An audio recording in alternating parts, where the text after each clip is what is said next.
Secures and price for Tuesday, June 16th, 2026. Presentation of Bet365 at Bet365. Boring games, a thing of the past. There's always a reason to tune in, even if the score isn't one of them. Download the app today. Must be 19 plus.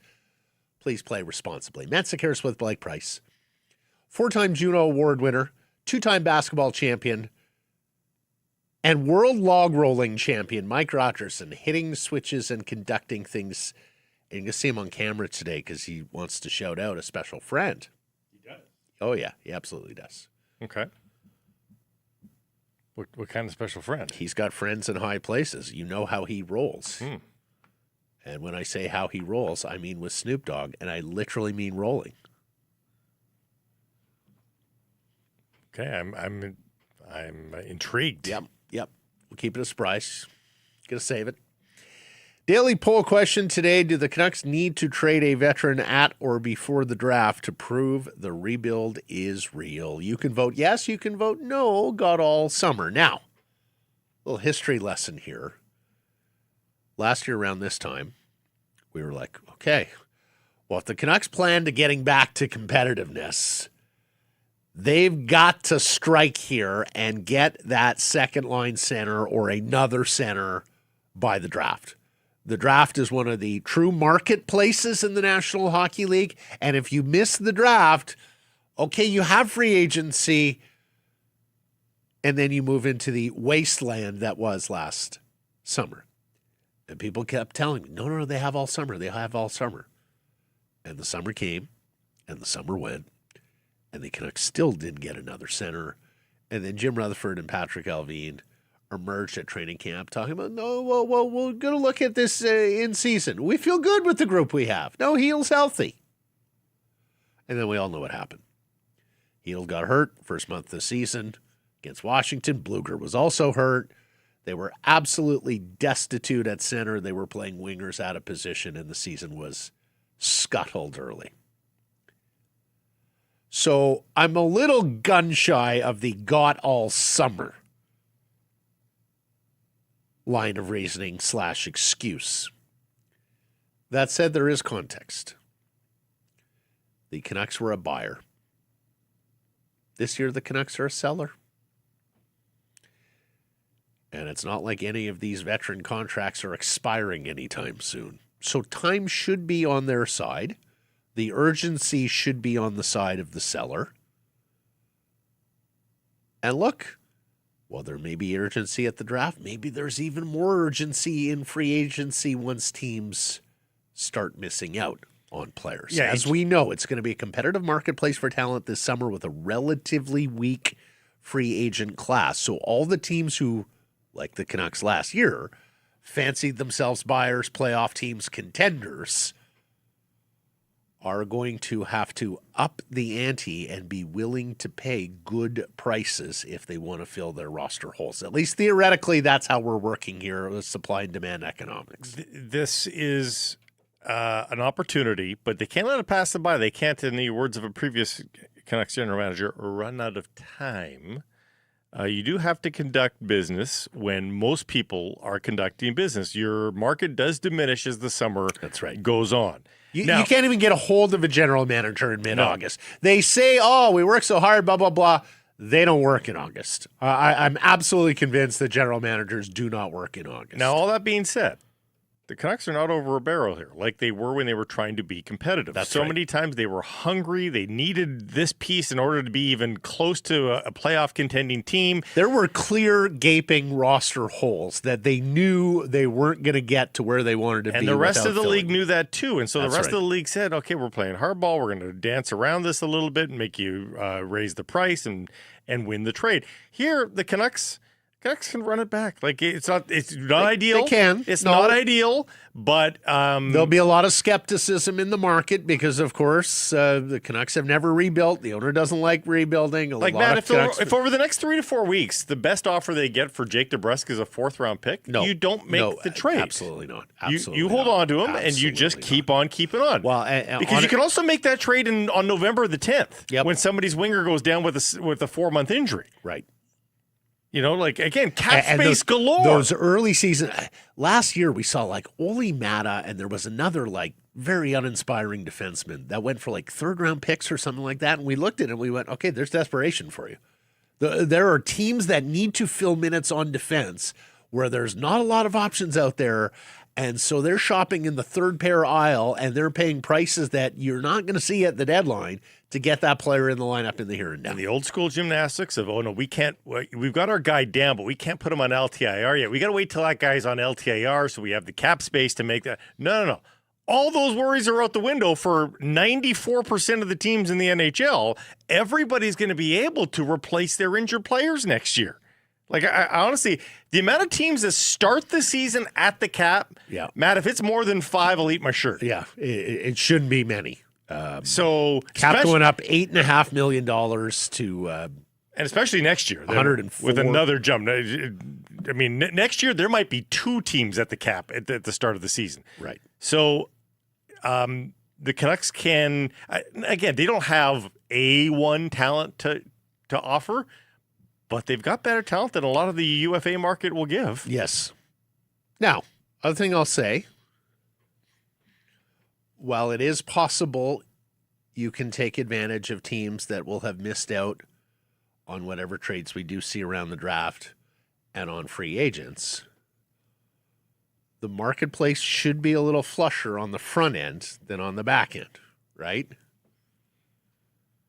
You are going to have a lot of teams that are hungry to add talent at the draft because they don't fancy having to get into bidding wars for these free agents. And I don't blame them. Last summer, NHL general managers showed irregular discipline on the free agent market. They did not spend like drunken sailors. We got in August and the agent Alan Walsh had the tweet. I mean, there was something like 25% of the cap dollars available still in the market, hadn't been spent, which was very, quite a stark difference than what we saw in the flat cap environment, where pretty much everyone was at the cap. Yeah. Last year, people kept their powder dry, so to speak. Blake, just looking at it right now, Colorado's the only team with $100 million committed for next year, cap at 104. The next team, and this does not account for restricted free agents, so it's a little bit misleading because a lot of them will have to spend money. Yes. Like the Canadians are showing $11 million in cap space right now. They don't really have any huge RFAs. But when you do look, like Dallas, for example, is showing $11 million. Well, Jason Robertson and Maverick Bourque are restricted free agents with ARB rights. Jason Robertson alone is going to eat up the entirety of the Dallas space. So it's not as simple as just looking at cap space. You also want to look at the restricted free agents who are club controlled, who require contracts because their money is going to come off the cap space showing. But nevertheless, I think your point is a good one.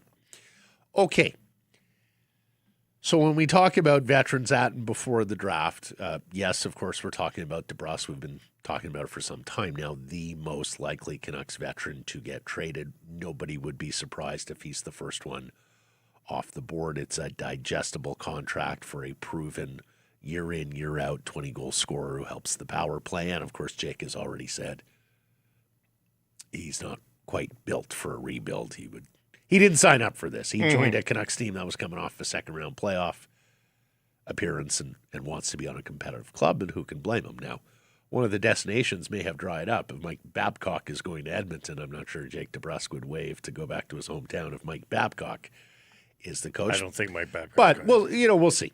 We'll see. Elias Pettersson. And there's a report today from RG Media. And Mike's got the graphic here. Canucks News Summaries, doing a great job there. RG Media reporting teams are interested in Elias Pettersson.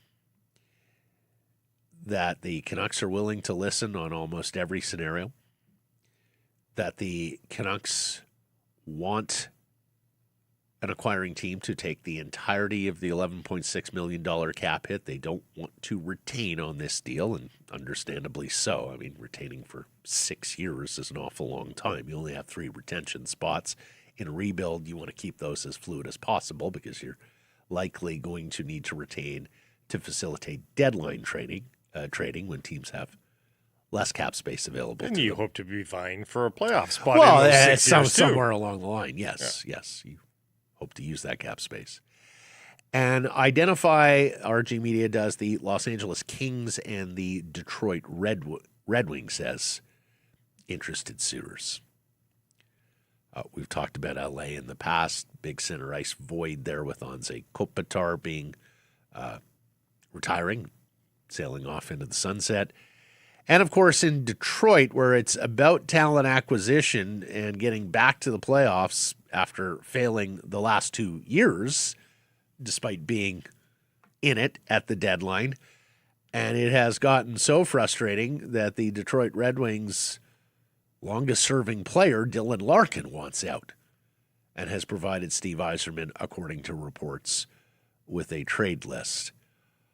But we've been talking about this and looking at this for, I guess, a month or so now, the center trade market. And, well, it might be a little flusher than you would have hoped if you were the Canucks and looking to trade Elias Pettersson. Because Dylan Larkin, despite the fact that it's only a set list of 3 teams, at least now, although RG Media reports you may be able to add Utah, Tampa, and Dallas to the Dylan Larkin list of Florida, Vegas, Minnesota. RG Media, the latest, the New York Post has reported this as well, that Vincent Trocheck, available with the New York Rangers. Nico Hischier needs a new contract. New Jersey is one of the teams that has some cap trouble. Jersey with $12 million in cap space showing. But Simone Nemec, who has also requested a trade, a couple of other restricted free agent forwards. And then there's Hischier, who's going into his final year before a UFA. Dawson Mercer going into his final year. Just late breaking news on Hischier that they are very close to a deal. Okay. That would be helpful for the Canucks. Take a center off the market there. But Devils could be an interesting team in terms of moving money out, whether it's our old friend Jacob Markstrom and his $6 million hit and goal. They've been trying to move Dougie Hamilton and his $9 million cap hit for some time. Of course, in a perfect world, Jersey's looking to get Quinn Hughes and bring all the Hughes brothers together, particularly if Quinn doesn't want to re-sign in Minnesota. It's been awfully quiet there, huh? And they want to trade Jacob Markstrom. Just to be clear, they can't officially sign Hischier till July 1st. That's right. But they are close enough that looks they can poised agree to be on terms. That looks to be ready to go. So there's Larkin, Trocheck, Hischier. There are rumblings about Coquitlam's Matthew Barzal on the island. And he is addressing this RG Media report as well that, hey, they brought in Braden Shen last year, right? So who knows about Barzal? And then there's the young center icemen who have not quite launched yet, have shown signs but not quite launched, and Mason McTavish of the Anaheim Ducks, Shane Wright of the Seattle Kraken. Now, those are a little bit different in terms of those aren't really the droids we're talking about on the other side of the ledger, but they may well have to fit the bill for some teams if you miss out on a veteran, more proven NHL center. So we'll see about the market for Elias Pettersson. But hey, if Larkin sticks to a 3-team list, if Hischier re-signs, I think that bodes well for the Canucks' ability to move Elias Pettersson if it's in an environment where it's just Trocheck and the two young guys, or Trocheck, Barzal, and him. So many teams, of course, looking for second-line centers. Montreal Canadiens, they've been linked to Trocheck. Later in the show, Cam Robinson talks to us about Heischer and the teams that are interested there.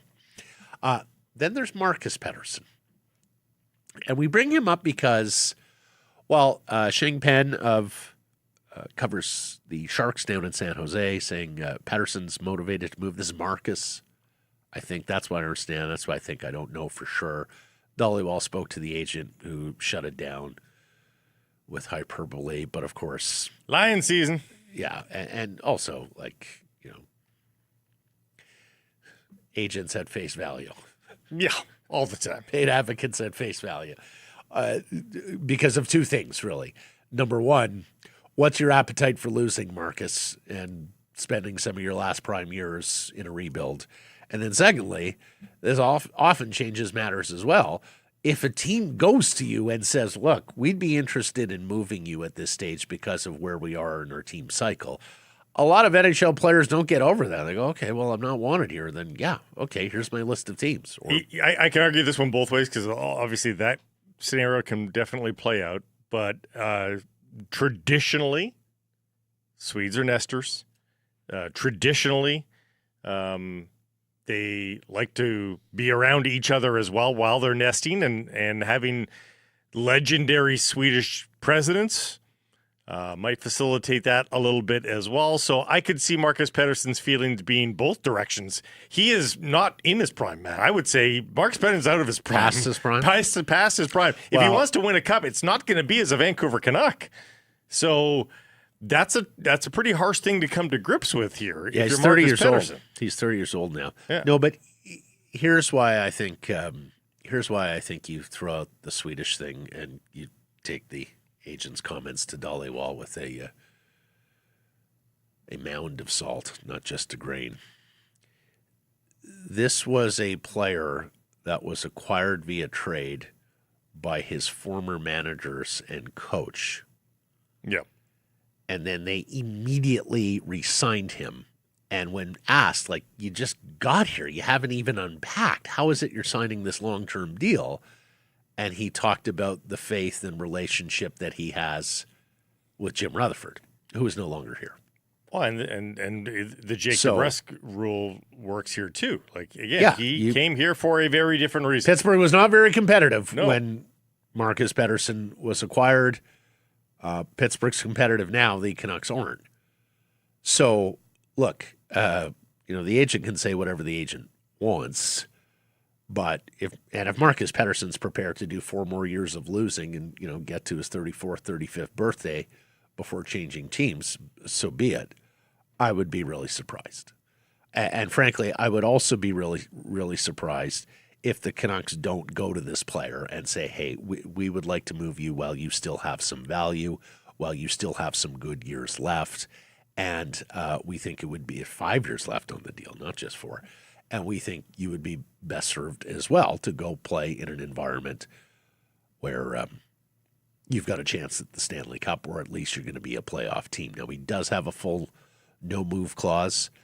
For this year and next, it becomes a modified no-move, 15-team no-trade list, and sometimes that can work as a pressure point as well. We're a long ways off of that, so I'm not sure it's anything it serves as a pressure point right now, but that is something that players and their agents are firmly aware of, that, okay, if this is a team that is not necessarily anxious to keep you and your ticket around, understand that when it becomes a 15-team no-trade list and suddenly they have a marketplace of 16 teams, you could wind up going to a place that you don't find as desirable as the places that you'll be able to put on a list when you have a no-move clause and potentially get moved there. A team like the Edmonton Oilers would need a guy like this, but again, all Mike Babcock jargon applies there.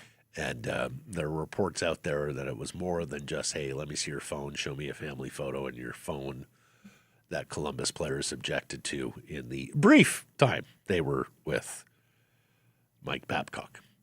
Anyways, where did you vote, sir? I'm going to say no. It's a long summer. Yeah. I did too. I hated having to, but Yeah. that is correct. I would really like to see them move a player at the draft, as we talk about. Like that's one of your biggest marketplaces, right? That's when they close off the street to traffic, and the pedestrians flock, and they're all looking at your wares. I would like to see it's like because I saying, would like to see some additional 2026 picks added into. it's like saying the no mix. to that market and saying no. I'm going to go to Facebook Marketplace instead. Like, yeah, you can still have success there. Yeah. But it might be easier to go to the Right. actual market. Right. There's a market down the street. Yeah. It's walking distance. And everybody's there. It's a nice summer day. Everybody's arriving, looking to Absolutely. conduct the business. So I you want to get there before the other antique buyers go and scoop up all the best wares. and it's not fair because they are not the previous administration. But just full on proof that they know the exercise would go along. You don't make a trade for PR. I hear that. You're screaming that at YouTube right now. I hear it. But it would go a long way in this market to be like, oh, they get the exercise. Liquidation, bolstering for the draft. It would be nice to get that early sort of indicator. They get it. Yep, I'm with you. I am with you. So there you go. You can vote on the poll question at the Sekerson Price X and YouTube channels. Do the Canucks need to trade a veteran at or before the draft to prove the rebuild is real? Let's get to our top story, brought to you by Yellow Dog Brewing, Neighborhood Brewing, Foolish Winery. Does size matter anymore? Or are conditioning, work rate, more desirable player traits? Especially if you can't count on star power. The Carolina Hurricanes have the hockey world talking after their Stanley Cup championship this spring, with their top two centers measuring 6 foot and 5'8", and Sebastian Aho generously listed at 6 foot. Aho weighs 189 pounds. Stankoven weighs 165 pounds. The Hurricanes surfed against convention that big, burly center icemen win in the postseason. And as this account, Western Hockey Scout, and based here in Vancouver, says Carolina's got to be one of the smallest teams to win a Stanley Cup. 6 of 8 top players under 6 foot. Aho and Ehlers say they're 6 foot. Aho 5'11", Stankoven 5'7". He doesn't even give him credit for 5'8". Ehlers 5'11", Jarvis 5'10", Jackson Blake 5'11", Gostis Bear 5'11". And then, anyways, let's draft some Coke machines. Had me laughing. Because you may remember 2 years ago at the draft, everybody who was on the panels there, whether you were watching it on Sportsnet or the NHL network, were remarking on the size of the players who were walking down. This was the last centralized draft, whether it was Lev Shunov, who went second overall, Beckett Seneca, how big and lanky he was, Caden Lindstrom, out of our province, who was a high pick, but on and on it went. Kemchuk, Salayev, Dickinson, Juracek. I mean, just one pterodactyl after another seemed to be emerging from the stands there and walking down to the draft stage. Even teams that aren't contending, they're Canuck fans were fascinated by Curtis Douglas. Right. Ilya Safonov just signed a deal here with the Canucks. 6'4", 6'5" guy. Like, it never ceases to amaze me. Yeah. How amazingly attractive they are for people. And more evidence came from J-Fresh Hockey, who looked at tall versus small defensemen in the NHL draft from years 2005 to 2020. So here's J-Fresh on the big defensemen. These are defensemen drafted at listed 6'4" or bigger between 2008 and 2020. So you have Norris winner Victor Hedman there. Dougie Hamilton in his prime was absolutely a top pair defenseman. Tyler Myers in his prime, Nikita Zadorov, couple old mates there, Eric Branson even. in their primes, top 4 defensemen. Jamie Alexiak made That's that generous list as at well. top 4. I would put him That's as very third generous. pair. Then third pair of guys, Cowan, Tenorti, and some other guys who missed. Now let's take a look at the smaller defensemen. This is Jay Fresh, 6-foot defenseman or shorter. Little bigger sample size here between 05 and 2020, not 08 and 2020. Well, Norris Trophy winners, Quinn Hughes, Cale Makar, Ryan Ellis once upon a time, and boy, could he run a power play with Nashville. Mm-hmm. Top 4 guys, Cam York, who's, of course, still active, a good player. Jamie Drysdale, ditto. Rasmus Sandin, Tony DeAngelo. A long bust list. Look at that. long. Well, the smaller guy may bust a little bit And more. I think Eric but Brandstrom's a bust, too, in the end. Well, yeah, but the 6'4" and plus guy didn't quite hit as much as you might think. Now, this isn't telling the whole story. As mentioned, he ends the look at 2020.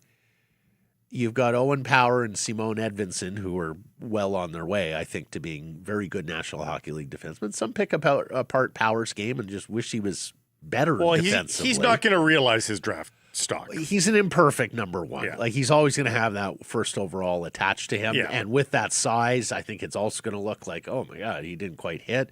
But I think he's going to be a better player than Eric Johnson. I'm not sure he's going to have the Eric Johnson length of career, who went 1-1 and was kind of a non-exciting. They're pretty good overall. comparables, to be honest. Like, Yeah, good except for NHL Power's a little bit better with the puck and not quite as stout defensively. Yeah. For whatever reason, Jay Fresh didn't include Noah Dobson and Philip Broberg, who were both taken before 2020. Maybe they weren't listed at 6'4" heading into the draft, but for me, Dobson's a superior player. I mean, shit, I would have had Dobson on this year's Team Canada as a right shot guy. Broberg has taken some very nice steps with very serviceable player. With St. Louis, I should say, after the offer sheet from Edmonton.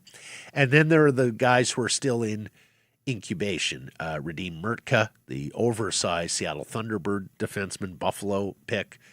Probably didn't have the draft plus 1 season that people would have hoped. Not the biggest point producer, but potential for being a big-time shutdown guy in the NHL top 4. Jackson Smith had a very nice season at Penn State. Columbus Jackets, Blue Jackets draft pick. Anton Salayev is a big Russian defenseman who's coming on over apparently for New Jersey. Dmitry Simashev dipped toe with the Utah Mammoth. Bixel, the big Swiss defenseman in Dallas. Sam Renzel in Chicago. Owen Pickering in Pittsburgh still has a chance. Maverick Lamoureux.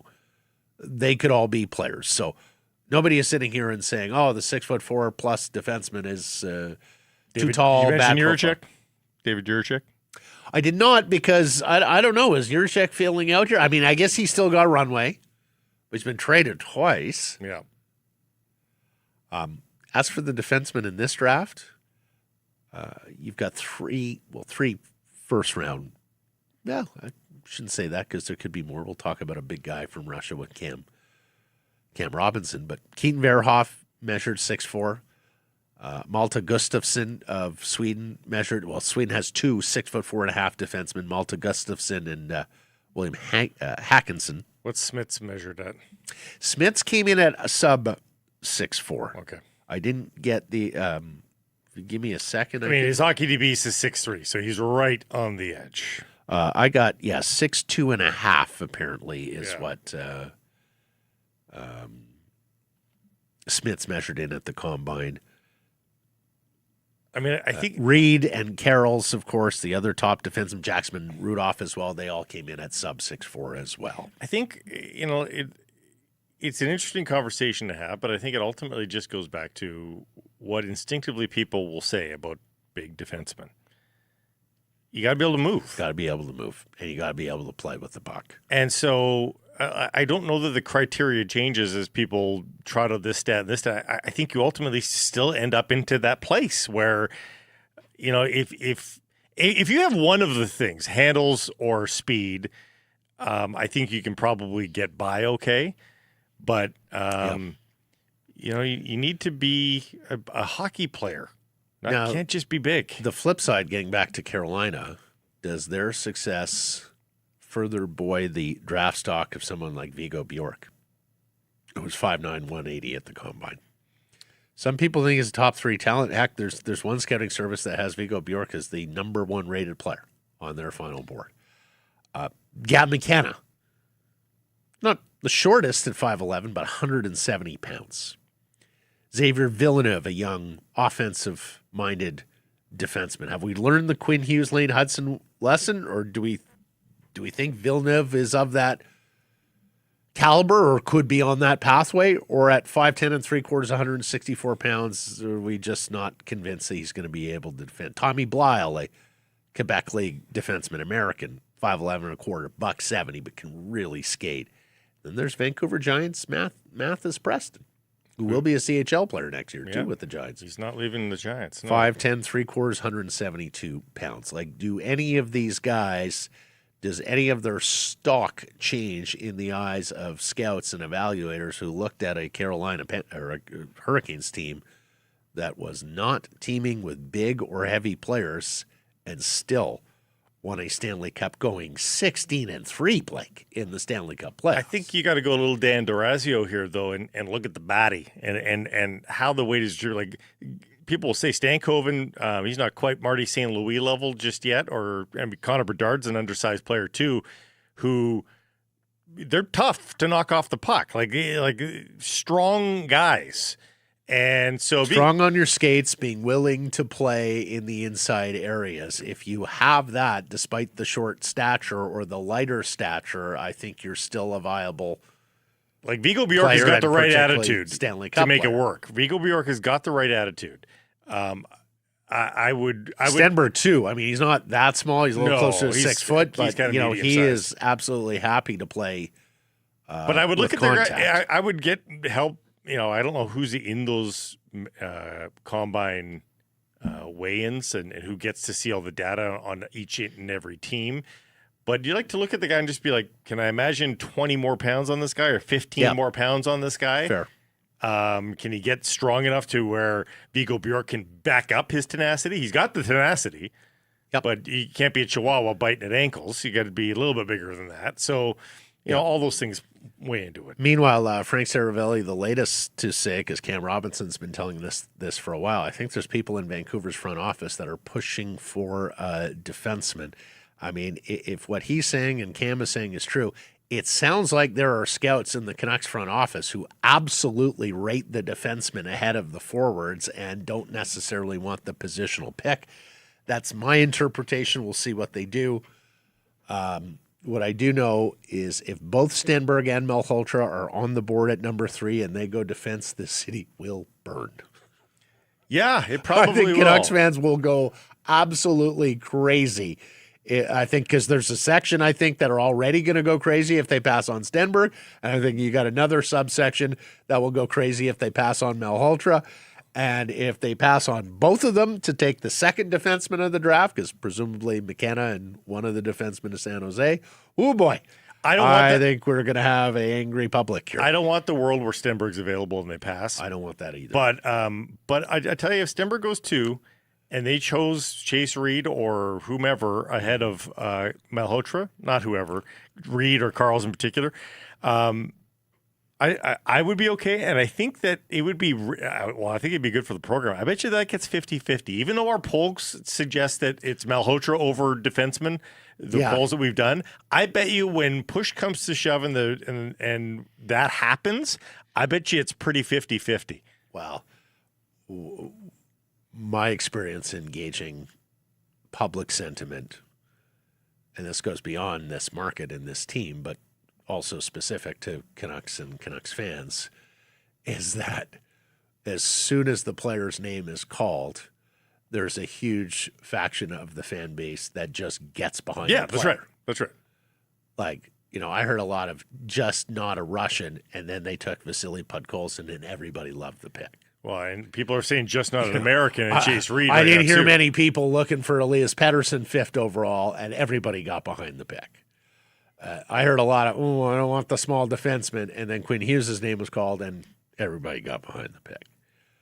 I think people will be worried about. Virtanen was probably the one where there was the most pushback, because remember Craig Button had him as a non-first rounder, and the people who disliked Virtanen disliked him a lot, and it turns out they were they were right. Chase Reed maybe loses the PR vote just a little bit because of his birth certificate and being an American. I think if it's one of the Canadian defensemen, I think it gets a lot of support. There were a lot of Canucks fans who did want to hear people like Cam Robinson and saying, "Oh, Villander over Benson, they left some skill on the board." There were a lot of Canucks fans that did want to hear, "Oh, Elektromäki's a little slight. He's not the greatest skater. If he doesn't score goals, he may not have an NHL player here." You know, they wanted to talk about best shot, best release in the draft. I get it. Hey, on draft day, every team is a winner. Every team that makes a selection is a winner.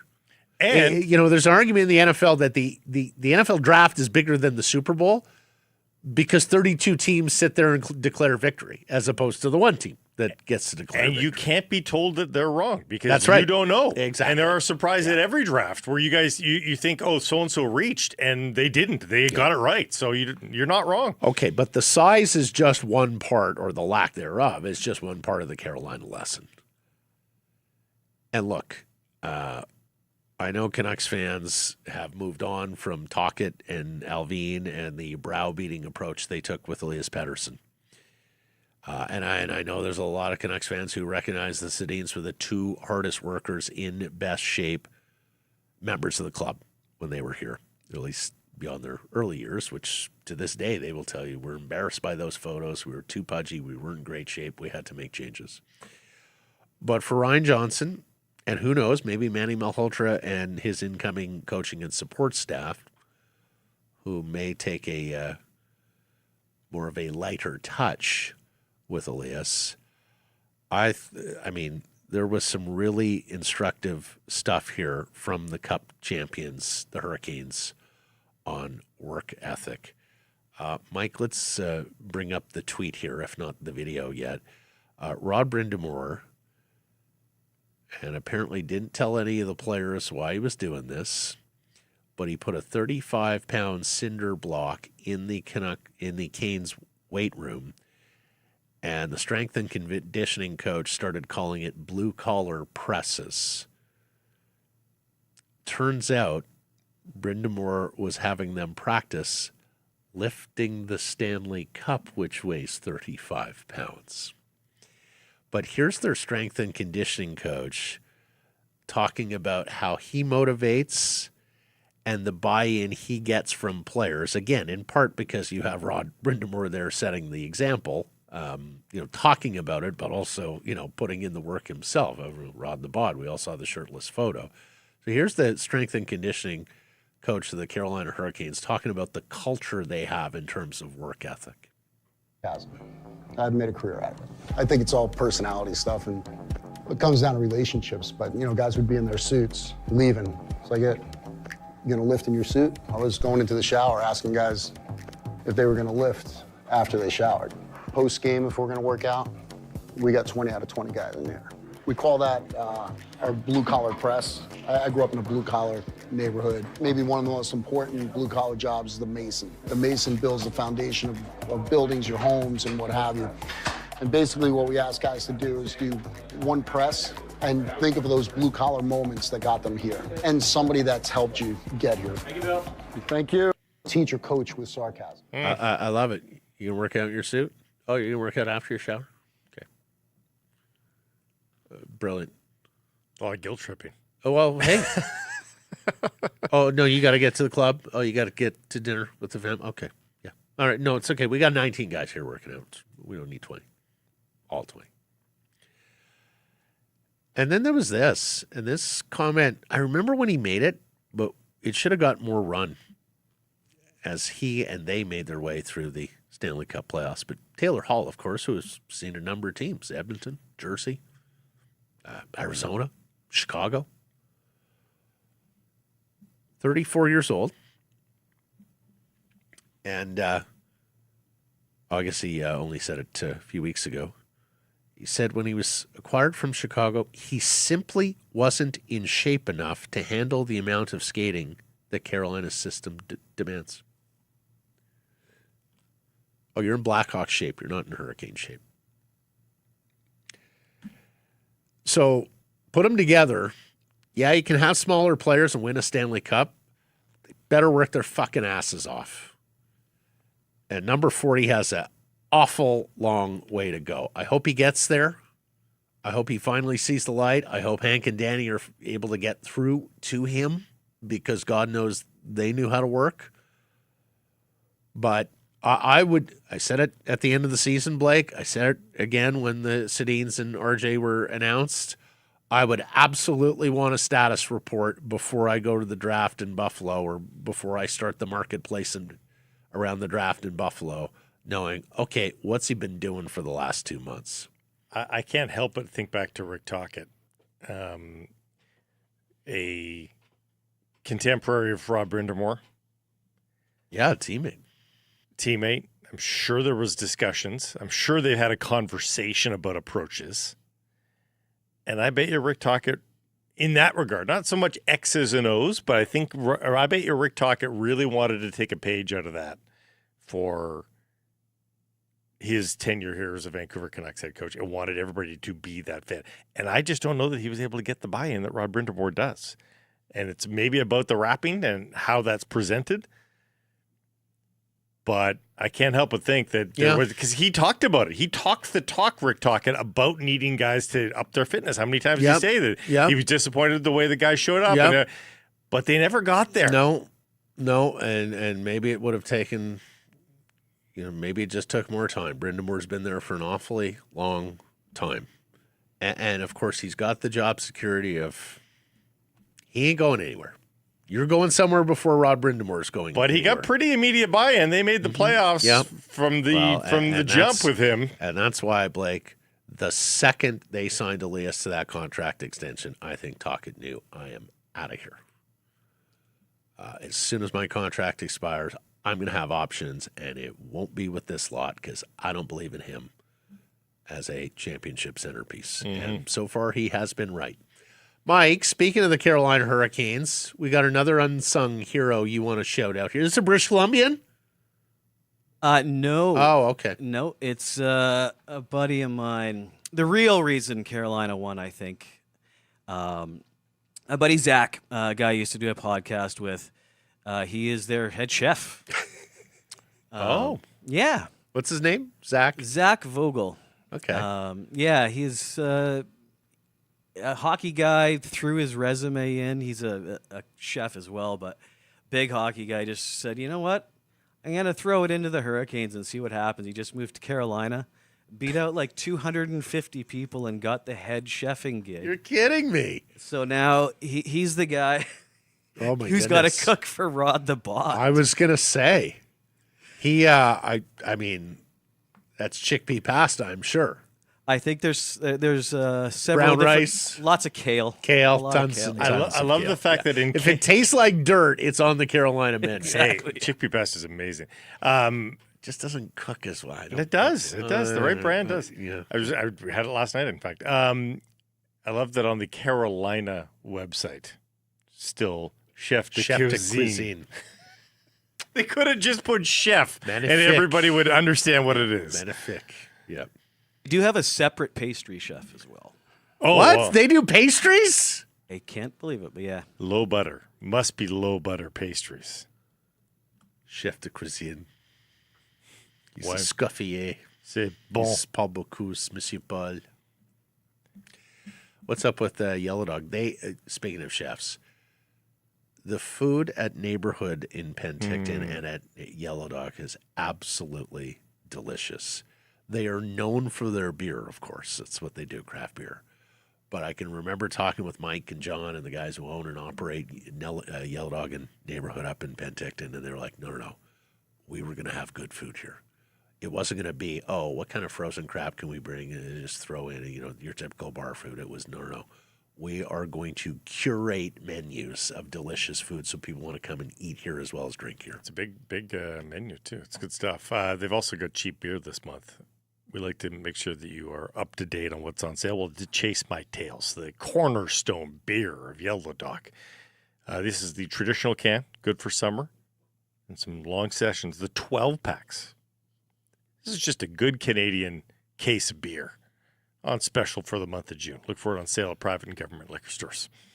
Canucks Army, you should check out Canucks Army Daily. They do fantastic work, all sorts of articles. My goodness, David Quadrelli just runs a terrific ship, dude. They pump out the reading material for you heading into this draft, heading into free agency. Today or yesterday, there was a piece there, 5 high-floor prospects the Canucks could target with pick 24 in the NHL draft. They're pretty much all centermen. Alex Command out of Sweden, Ilya Morozov, Maddox Dagenet, Brooks Rogowski, Jack Hextall. We have been through a lot of those names with Cam Robinson each and every week here on Sick Harrison Price. So I saw that article, and I'm like, okay, we've talked about every single one of those guys with Cam. They're the safer, low-ceiling, high-floor centers. Maybe Command is a little different because some people quite like him and think he can be sort of a high-end 3C masquerade as a 2C, help your scoring on top of being a great matchup shutdown guy. But for the most part, those are higher floor, lower ceiling centermen. Many of them have size. So I saw that and I said to Cam Robinson, I said, hey, for the guys we're going to look at with the 24th pick this week, let's go the upside guys. Let's go the ceiling guys. Like, give me some guys who could pop and be, like Pasternak late in the first round. Like that sort of profile that, hey, if this kid hits, you're talking more than a bottom 6, bottom 4 type of contributor, that somebody who could really blow socks if they hit their upside. So we'll do that with Cam today. Vegas Golden Knights making news today.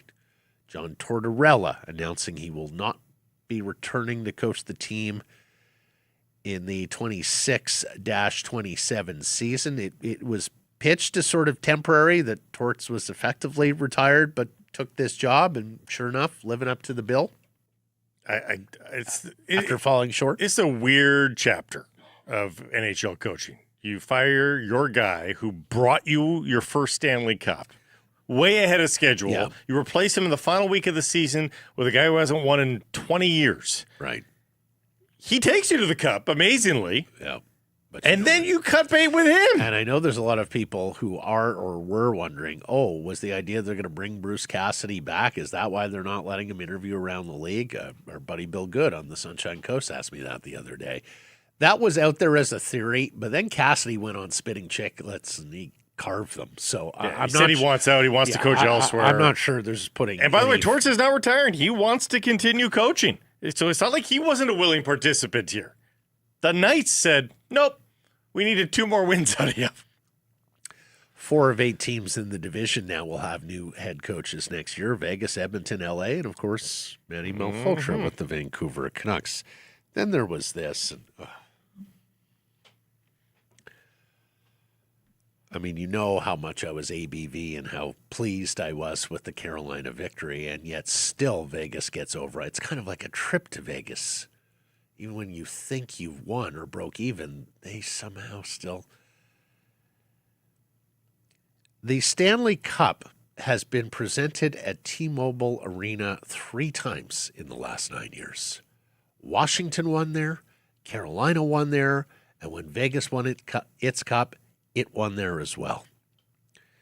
There is not a single arena in the National Hockey League that has seen the Stanley Cup presented more than Vegas's T-Mobile Arena on the Strip. Tampa Bay's arena has also seen the Cup presented there 3 times, but none of the other arenas have had the Cup presented there 4 times. I mean, it's a confluence of their success and new arenas. But the point is taken. Now, you should hold on a sec. There is a flip side to this coin. They've only got 1 Stanley Cup.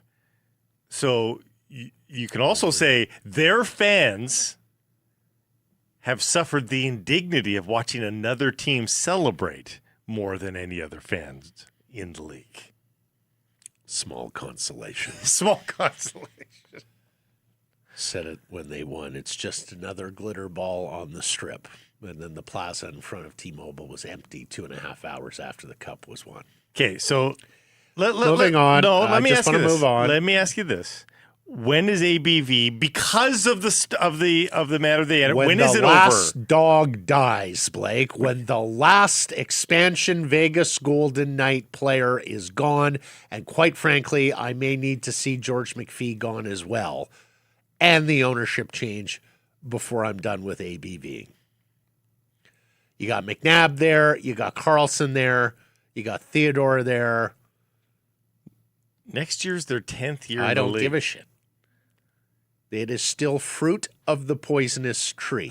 The expansion stocking draft, the most generous in major pro sports history, allowed them to continue parlaying those assets into the magnificent team they have today. Okay. I need it freshly, everything from owner on down. Who are the before last? I'm going to drop this. Oh, sorry. Everybody's got to leave. The owner's got to leave. Bill Foley either needs to die or sell the team. Wow. George McPhee has to ride off into retirement. Frankly, I'm not the biggest Kelly McCrimmon guy. Was McCrimmon there from the jump, or did he come a little bit later? Can't remember. But the three players at the very least as well. How about this? Big news coming to the way you... Well, is it though? Yeah, it is. I think it is. Let's start with Ron McLean, as Alain Vigneault once called him, something for your boy Ron. You remember that? In the Burroughs. Yes. So if you missed this during Game 6 of the Stanley Cup Final, Ron McLean apologizes for making a comment about roofies after a pregame segment spoofing the Hangover movie. So Because, again, they were in Vegas. Ron's there with the panel. They're in Vegas. They throw to a skit featuring Kyle Bukauskas. He's there on a Vegas patio overlooking the Strip. He's talking about Game 6. And at the end, as a funny, the camera pans to Phil Pritchard, keeper of the cup, who's like passed out on the couch on the patio with the Stanley Cup right beside him. So Bukauskas, I'm sure that it was a tape segment, throws back to McLean, who quips, the roofies, they'll get you every time. And I'm sitting there watching it going, did he just make a roofies joke? Yeah. That's not going to play well. No. Sure enough, second intermission, McLean's mea culpa.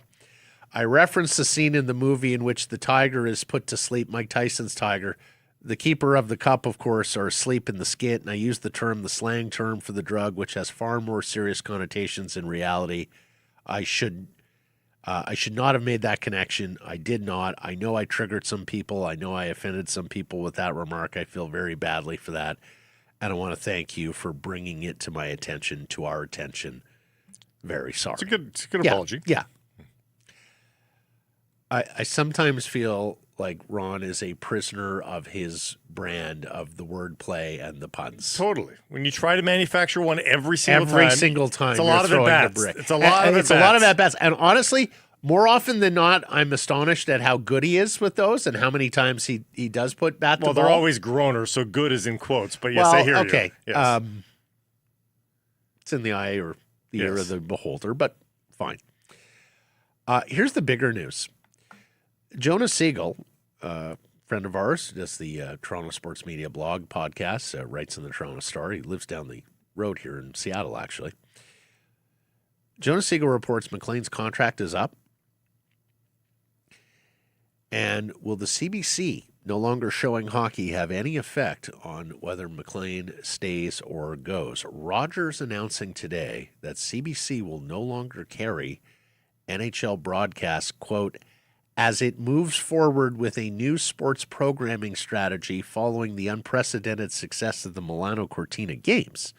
So the partnership between Rogers and the CBC, which forged the 12-year national rights broadcast agreement for the NHL, is now over.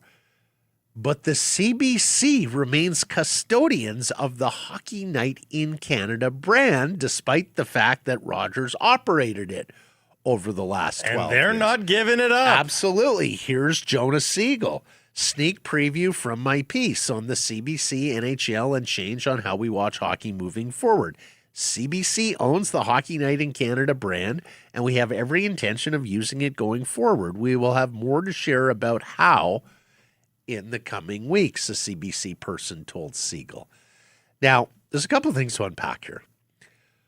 First of all, the unprecedented success of the Milan Cortina games. Is the CBC telling me that because people cared so much about bobsled, luge, ski jumping, We're going to get more of that every Saturday night. they think they can run the World Cup circuit out on Saturday night as counter-programming to the hockey game and get eyeballs? They won't like the comparison, I don't think.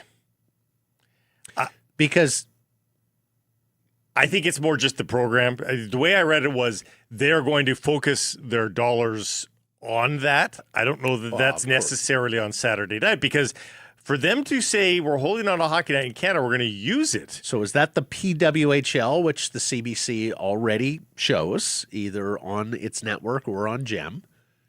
Is that Canadian University hockey? I wonder if it's CHL, which is that perennially up for grabs. Yeah. They do not have a solid deal, I don't think, with TSN, even though TSN covered it this year. I don't know that it's a multi-year deal there. But And major junior hockey, the talent level is coming down. Well, You're going to put it up against the NHL as counter program? two different things here. First of all, apparently the exodus, this has been in, we haven't brought this up yet on the show. The exodus is underway from the NAHL and the USHL to the CHL.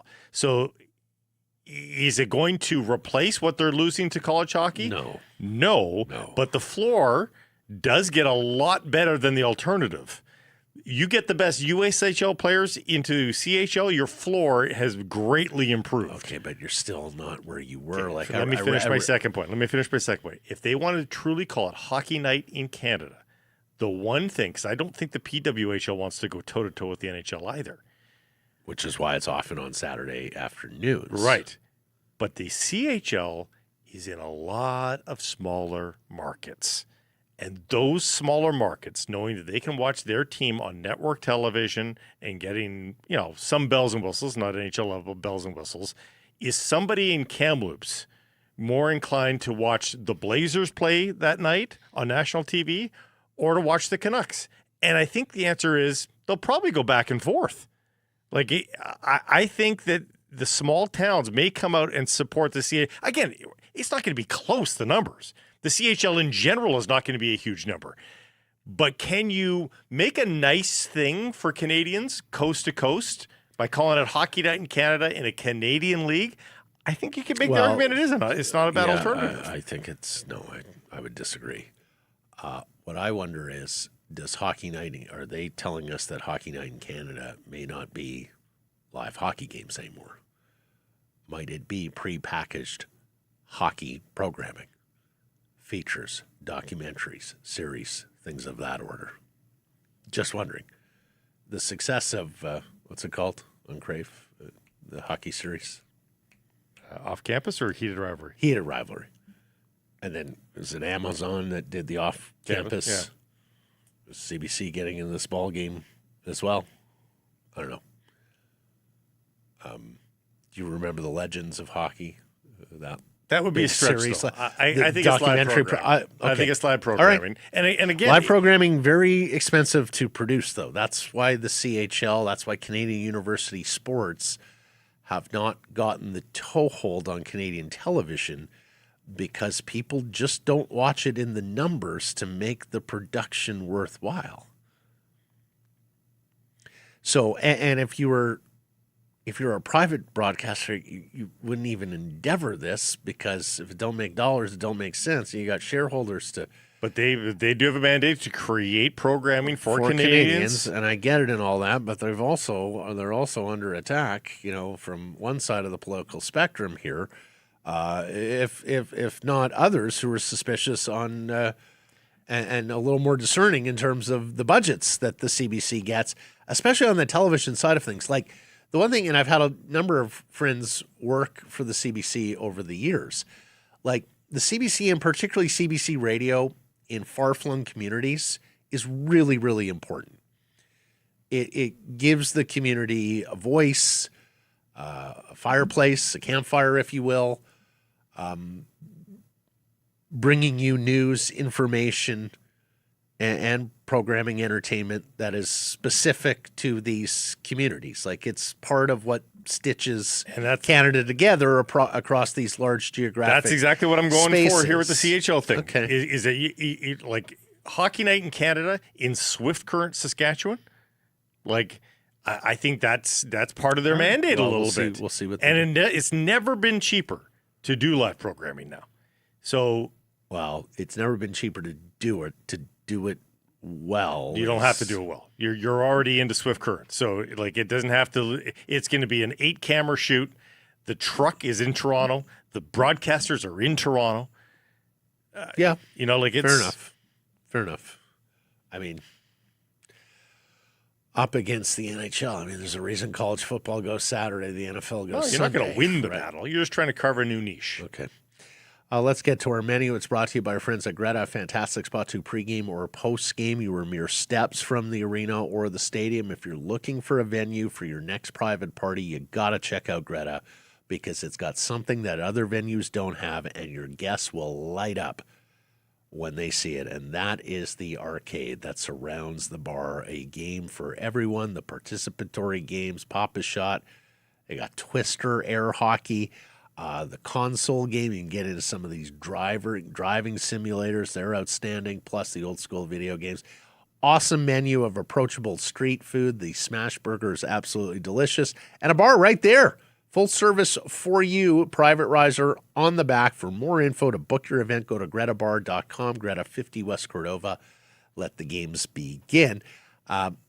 We got Cam Robinson coming up. We'll talk some World Cup there after Canada, the training leading up to the game against Qatar. We got the big boys getting ready to go here at the World Cup, the teams that are most likely to win. It was an awesome day at the World Cup yesterday, despite the fact we did not have a winning side. We'll get to some of the baseball. Blue Jays fans are showing out for their teams at the All-Star ballot box. BC Lions, second game coming up in Hamilton. Start with 2 on the road because, of course, they can't get into BC Place, but they're making progress at the Apple Bowl in Kelowna. All that's coming up on the show today. Blake, I am scorching right now with the World Cup bets. I've won 2 in a row. I got the big Australia upset. I got the New Zealand-Iran tie last night. So I'm going back to the World Cup. Norway-Iraq later today. And Erling Haaland, one of the great goal scorers the world over. Did you know he's 6'5"? Mm-hmm. He's built like he looks like he can play tight end in the NFL. He is a huge human. He's a Viking. And look, they're playing a minnow here.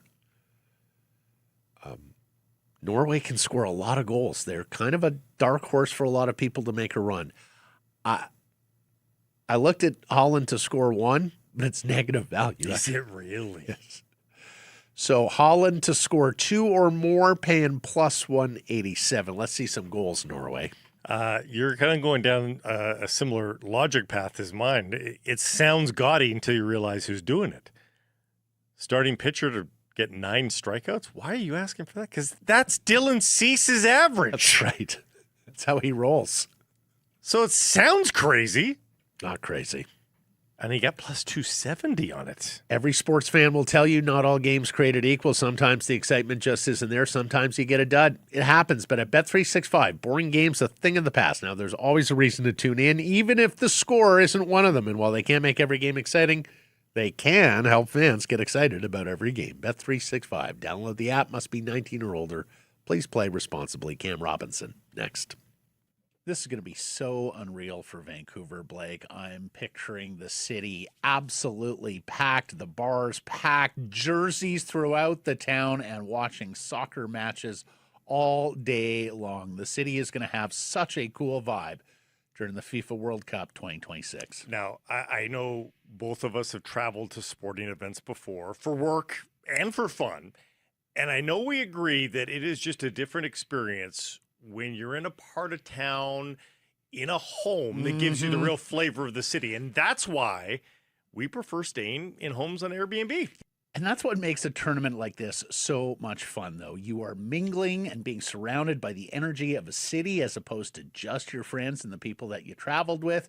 And Blake, you know I want to show Vancouver off to all these visitors. My neck of the woods, Kitts Beach, West 4th, even Greek Town along Broadway. All right. And during something like the FIFA World Cup 2026, where you stay becomes part of the experience. Having a place where everyone can just hang on out after the match, before the match, relive the game, look forward to the game, experience the city together, and make the trip feel more memorable. And honestly, if you're coming to Vancouver for FIFA World Cup 2026, why not stay somewhere that lets you get more deeply connected to the city, create more memories, grab a coffee on Commercial Drive, catch the fan energy downtown or the Fan Fest.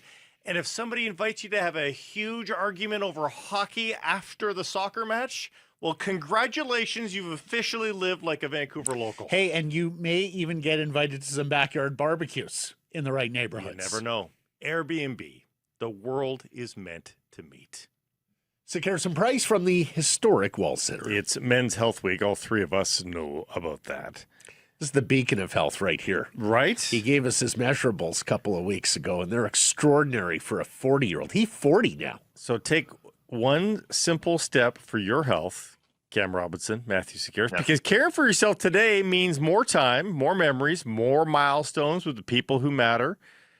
You're a dad, Cam. You know to prioritize your mental, physical health. Stay present. Be there for the moments that really count. Healthy fathers help build healthy families. So stay healthy. Get more time with the ones that matter the most. Learn more at Movember.com. And Cam's got a head start. It's not fair. That's right. On the mustache? Yes.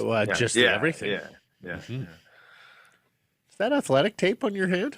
You've been going at her this No, morning? I'm good. Oh, I'm good. okay. I'm good. I thought I saw a wrap there. Like he was, I got an Apple Watch for my health points. I got there you go. There you There go. you Cam go, Robinson, right? the Close those Heart rings. Yeah. That's right. You know it.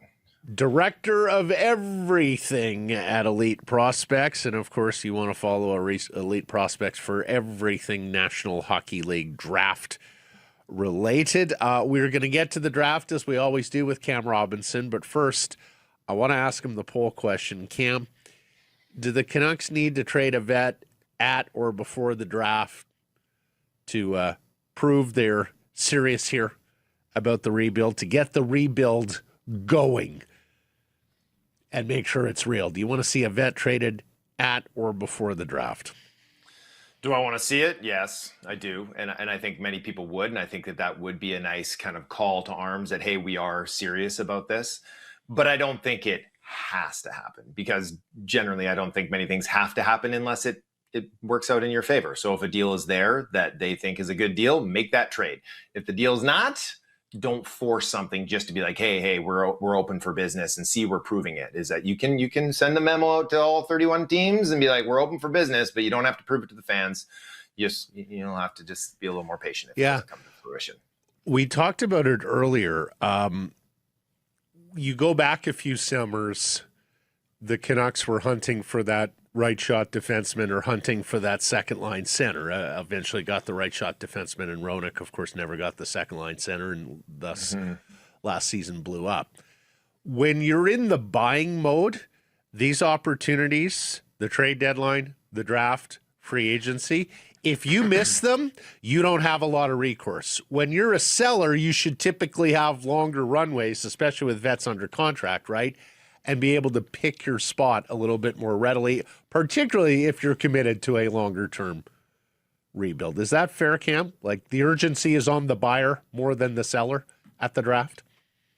Yeah, almost always the urgency is more on the buyer too, because traditionally there are far more buyers than sellers in this kind of new age that we've been living in. So I think you're right, is that the pinch points are still going to be there for sellers. You can sometimes choose to get your business done early. Some teams like to wait until the last minute to maximize the deadline or something like that, or leading up to the draft, where other teams like to get it done a little bit earlier. And buyers certainly like to get things done earlier if they can to get ahead of the mix. So I do think that advantage seller generally, especially like if you look up and down the standings, Vancouver's one of the very few teams that you can like, these guys are for sale. Like, this is a team that is rebuilding. They're not in a rush. Like, even you look at some of the other bottom feeders, Chicago wants to take a step forward. Calgary wants to take a step forward. Like, there are teams that want to move up. Vancouver's looking to stay down. And so they will have a lot of dance partners if they choose to. but they are not too good. So like there's no gun to the head of the Vancouver Canucks, because if they don't get the trade that they want, they just don't make that trade. And it's not like they're trying to get to the bottom. They are on the bottom. They own the bottom. They have paved the bottom with their colors. So if they don't make a trade, it's okay. They don't come off desperate like they have so many years in the past when they've been in the mushy middle and we're trying to make trades to get them over the top. This is a different set of circumstances. So it's a rare moment where the Canucks get to sort of dictate terms a little bit here. No, you're absolutely right. And I do think that they are, obviously they proved it last year. A lot of things went wrong for them to get that low and to stay that low. And there is an X factor coming back too, right? A healthy Thatcher Demko can drag that team out of the basement. Is he dragging them to 27? I don't think he's dragging them up to 18 or something like that. No. But he's gonna, if he's healthy and he's playing and he like at his full capabilities, he's gonna win a lot of games for them for sure that they probably shouldn't win. So that is part of it. So if you really want to bottom out, you're gonna have to reduce that roster a little bit more, I think, to solidify it if Demko is able to stay healthy there too. But you're right. They aren't in this weird spot that they've forever been where it's like, we're not great, but if we add a few more pieces, maybe we will be. Now it's like, we're terrible. So it's like, if we take away a few pieces, we're still going to be bad. So it doesn't really matter. Joseph Woll has not got Thatcher Demko's injury timeline, but he's got a nice start to it. He's been very injured for the Leafs. If they can trade, has he had both hips done and knees and run me times. down? Yeah, exactly. Yeah. But if the Leafs can trade Woll, is there a sign that maybe the Canucks could trade Demko? I think the Canucks could trade Demko, not right now. I think you could maybe trade him after the All-Star break or something like that. If he's like, hey, look, I played 40 of 55 and I've got a 920, and you might be able to sell a team at this point on him and to take a risk, especially if you ate a little bit of money, even though I know it's like 8.5 isn't crazy at this point, 8, whatever he's making. With the rising cap, but still, goaltenders, the value is very low. And we look at that Wall, that deal that just happened earlier too. That's not a great return for a guy who's like, he's a 1A. Like, that's a legit 1A, Joseph Wall. And yeah, they got waiver issues going there in Toronto, so they knew they needed to make a move, and the return's okay, I guess. But could you move Thatcher Demko? I think that at some point during the season or in the future, if he proves being healthy, you absolutely could. Yeah, there's part of me that wonders whether one of the Thatcher Demko landing spots might have just gone away with his old friend Rick Tocchet and a Flyers team that has something in the order of $34 million in cap space, albeit with some players to resign. We shall see. We shall see about that. Cam, we're digesting the Carolina Hurricanes Stanley Cup championship, and one of the things that has come up. Does size matter? Take a look at the composition of this roster. A 5'11", 189-pound first-line center, a 5'8", 165-pound second-line center, and Kamloops' Logan Stankoven. You've got Nikolai Ehlers, Seth Jarvis, Jackson Blake, Shane Gostisbehere, all of them sub 6 foot. Like, this is hardly the big, rough and tumble, burly team that we were told all these years wins in the Stanley Cup playoffs. Talk to me, brother, as we head into this draft and see the parade of pterodactyls down to the stage. Does size still matter as much after seeing what Carolina did? She's a copycat league. It's a copycat league. And so, we've seen in recent drafts some guys getting drafted, especially some big players out of like the West and the CHL that were overdrafted heavily. And you have to place that on, the teams that were winning the cups, right? Florida, big, heavy team. And so teams like, you need big, heavy guys. And we see it every year. They will mimic each other. What just won? This is what we'll draft. So, I got asked this on a Swedish podcast the other day. Is like, does Carolina doing so well? Does this help Viggo Bjork? And I was like, absolutely it does. Now, the thing with Carolina, though, too, is I don't think size matters in all positions. I think you need a well-rounded roster. There was size on that roster as well, too. But if you're not tall, it helps if you're built like a Coke can, right? If you're built like a fire hydrant, great. You need to have skill, but you need to have that dog in you. Those guys that you just named, maybe minus Gostisbehere, Jarvis, Blake, Stankoven, they are tenacious, ferocious players. Despite being 6 foot or below, they are never pushed out of the inside, right? And that's the separating factor, is that you can look at someone who's even 6'1" and they maybe are a little slight, they're weighing 175, 180. But if they're staying to the perimeter, it doesn't matter that they're 6'1" and this kid over here is 5'9". It's who can get to the spots. And so if you have that willingness, if you have that low center of gravity and you're willing to take the punishment and get underneath bodies, I'm not overly concerned about height.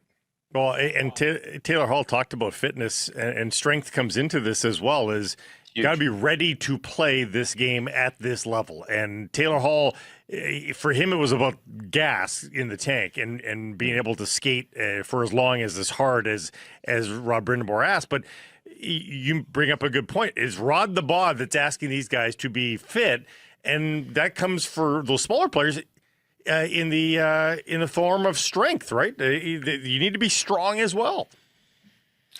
And I mean, good leadership too, right? When you see that guy, like he's walking around there like 9% body fat still at his age, like he is living in the gym still. And so you have that when you have a guy barking at you to get moving, and you know, like, hey, if I can't, he probably still can't. Right. Like, and it sets that culture too, for sure. And so you want these guys to push. And I think that, you know, looking at the Vancouver market here, having the Twins there, they made the joke that no one's going to beat them up the grouse grind. And that's true. Right. So you're going to have these guys. Ryan Johnson, you know, it wasn't that long ago he was still a player, still in good shape. So you want that you want that culture built up around you, is that we're going to be, you know, in the best condition we can be. We're going to be the strongest we can be. And then, you know, an inch or two here, I don't really think makes a big difference. As long as you're well-rounded, you do need some size to battle against teams who are bigger as well, too. Yeah, conditioning over size, that could be the lesson of Carolina as much as just, no, you don't necessarily need the size. And Cam makes a good point. They have bigger players in other positions. It's just so rare to see such a collection of core guys, like guys who were really a part of this mix. Virtually all of them outside of Jordan Stahl and a couple others were, smaller players. Okay, Cam, you're the guy who has told us for years Elias Pettersson fits the Carolina model. Carolina has been interested in Elias Pettersson for years. Of course, they were the team that made Jim Rutherford and Patrick Allvin think about a deal with him a couple of years ago at the trade deadline. What do you think? They've visited the promised land. They have lifted the trophy. Do you think Carolina still would have an interest in Elias Pettersson? I do. I think it is continually and gradually decreased over that time that they have had interest in him. I think at one point they would have paid a hefty price to get him. And I think that has just been on a sliding scale ever since. And at this point, you know, I was told months ago that they were going to be very interested in Nico Hischier. If his name truly came onto the market, is that they've been forever looking for that guy to play behind or alongside Aho, you know, depending on the skill level, to have another 1A center with that kind of skill to play with Aho. Jordan Stahl is going to be 38. Right, like you need another long-term big body fit down the middle. So a guy like Nico Hischier, a guy like Dylan Larkin, who I could see being a really nice fit in Carolina if he was open to that location too. You know, and then further down the list is you're looking at Elias Pettersson, who you know does have good two-way habits, can be a competitor. You know, has decent length to him, not a big guy, but he has good length and he has the skill. So I do think that that's kind of the order that they would look at those players if they're going to do a solution there. And then Pettersson being the issue there is the cap space, because the return would be muted compared to the other two. There are some murmurs about Hischier's availability as well. So there is. So there's a shiny object there. If he's the apple of their eye, then that'll distract away from any Canuck possibilities there. Is there a secondary fit anywhere else in the league where you think that Elias Pettersson is a perfect transfer? A perfect transfer? I'm not sure there's many that's going to be a perfect transfer there. You know, the LA Kings, I think, could be an interesting landing spot for them with Kopitar retiring here, and now, you know, a lot of pressure going to land on Quentin Byfield there to take the reins. I think that's an interesting spot for them. They made the big Panarin trade, so that they're obviously trying to push in the right direction as well. So that's one that kind of jumps out to me too. It's again similar to Demko. I think he needs to keep proving it. I think that there needs to be, unless a team, you know, just ponies up and be like, you eat some salary and we're going to give you a very low return if you just want to get out from under this. Maybe there's a few other teams that would be interested in that. But if you want to get a decent return on this player and not have to retain on him, I think he's going to have to prove it. I think he's going to have to be a point-of-game player, or at least engaged every night and start to drive offense like we saw for, you know, a few years there, which it really hasn't happened too often since. Okay, if Jake DeBrusk is the easiest vet to trade, and we think Jake DeBrusk is the easiest vet to trade because he's on a very digestible contract at $5.5 million. He's a proven 20-plus goal scorer who helps power plays, and of course articulated in March to Ben Kuzma that, he wasn't really built for a rebuild. If he's the easiest guy to trade, Cam, who's number 2 on their list of vets that should be the most pliable or the most likely to be dealt this summer? Well, the easiest guy to move is going to be Hronek, I think. Now, is that the most likely to move? Probably not. But he is the guy. If we're talking about, if you want to send a true signal to the fan base that this is a real rebuild and that we are thinking long term, you move Philip Hronek. He's 29 years old. He'll be 30, I believe, or maybe he's just turning 29, whatever it is. By the time he is out of his peak, that's when they're looking to push up. So it's you sell him now at the peak point of his value, and you get a good return. That's something that you can use now in 3, 4, 5 years when this new core that you're hoping to build will be ready to go. If you sit on him long term, yeah, you'll still be able to move him when he's 33 or whatever, but the return is going to be so much more mitigated by that. And so you weigh the value of, do I need this leadership on our blue line? Do we need somebody back there that can run an offense and can bring Zeb Buium along a little bit? Or do we say, hey, let's move them out. Let's bring in pieces. Let's sign guys to cheaper deals on shorter term contracts that can bring similar leadership skills, not to the same level of impact on the ice probably, but for cheaper. Those are the type of things I need to see to really believe that this is going to be a long-term rebuild and done the right way. Yeah, I think you're right. I do wonder whether Hronek is yet ready to waive that trade protection, particularly if there's still an ongoing discussion about whether he will be captain, although that has slowed a little bit, it must be said. Very quiet there. In the Ryan Johnson era, as opposed to where it was heading in the Jim Rutherford, Patrick Alvin. Just before we leave the Hurricanes, and sorry, I should have asked this earlier. Shame on me, Blake. You were aware of this topic as well. You could have helped out. It's my fault, yeah. Well, I mean, I'm just saying team effort. I mean, win as a team, lose as a team. When we poorly structure an interview, we both share in the blame. Everyone suffers. Exactly, Kim. I'm suffering. There's no question about it. I'm excited for this question. Yeah, it's a lot of buildup. You should be. They had a nerd GM right there at the 1 yard line in Evan Gold. He wanted to overhaul, expand, what have you, the analytics and the data department. It looked like it was going to get expensive. They shifted gears and went to the old player. The nerd GM has just won the Stanley Cup, as well as being one of the best operated teams for a long, long time, and actually having a pretty good future. Like, they haven't mortgaged their future to win this cup. Like, they could run it back. They could be a contender for the next 4 or 5 years, which has been hard to do in the salary cap era, although we have seen more repeat winners and repeat finalists recently. Are nerd GMs going to be a thing? Will Canucks fans look back on this decision of Ryan Johnson over Evan Gold and went, we missed the trend? I don't think so. I think Ryan Johnson is a very, I don't know. I don't know RJ personally. The people I've spoken to speak, that he's an intelligent guy, but he also has that high EQ as well too. Like his ability to understand people and directives and things like that. And the Sedins as well too, right? So it's yes, would I like to have maybe somebody in there with a stronger analytics bend or really build up that analytics department? Absolutely. There aren't many Eric Tulskis out there. Let's just be frank. And the way that he has handled this position, he has done a fantastic job. I was talking with him this morning, just giving some congratulations. And he's just, not only is he a bright guy, insanely bright, but he's down to earth. You can talk to him. He can make things digestible for you. And I think that's where that cohesion with him and Rod Brindamore has really stood out, is that, when I was in Denver and I went to that analytics conference, I didn't spend a ton of time around analytics people in my career. I primarily spent it around, former players that are now scouts and executives, and that's who make up the majority of front offices. And I've told this to a couple of people too, that it was really refreshing to hang out with these quote unquote nerds.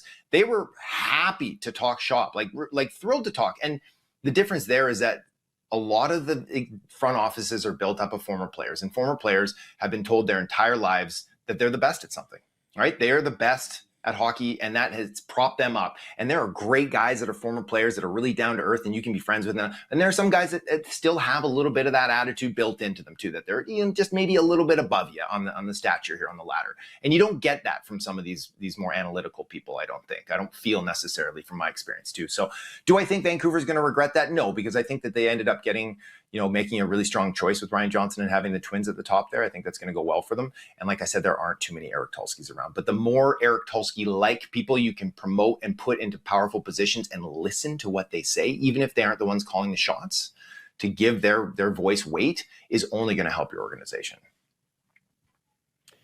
That was a very good question, but that was a much question. better answer than it was a question. I'm glad we got that in, even if it was a little disjointed from our conversation. Completely out of Carolina order. Hurricanes. From time to time, he can skid things too, Cam. Let's move on to the draft, as he says. Blake, is there a player you would like to start with? Because there's a list of players that we're going to go over with Cam. There's several players that I think are tickling my fancy as a late pick. This is for number 24, the second first-round pick the Canucks own. We've been going through this exercise each and every week with Cam. He's local-ish. J.P. Hurlburt is a name that we have heard around these parts for a while. Scored a lot this year for the Blazers, who have this rich lineage of NHLers if you follow their Twitter timeline. You swing for the fences with skill, don't you, at 24? You miss big or hit big, or are you raising the floor at 24? I dug up an old tweet of mine from 2021 where I said it's painfully obvious, I'm paraphrasing, what the mandate in Carolina is at the draft, and it's upside, upside, upside. I heard years later that they read that tweet in the war room mid-draft, and they all did a little cheer, and I was very excited to hear that was great. Nice. I do very much believe in upside. I do very much believe in it, especially a second first-round pick. You've already got your shiny rose at number 3. Shiny diamond, whatever, and now let's swing big. And I do believe in that. Now, that doesn't necessarily mean you have to go like a Hail Mary where if it doesn't break, it's like completely off the rails and the guys in the AHL. But I do believe in that too, because you can go and get the depth guys later for cheap. You can sign them, you can trade for them. They are available. You can get them off waiver wires sometimes. So when you look at a kid like Hurlburt, I do think he's one of those players that has that kind of higher ceiling. He has the skill to play in a top 6. Of these guys that we're going to talk about today, and of those players of that, in that zone, I think that he has more of a bust factor to him simply because of the skating.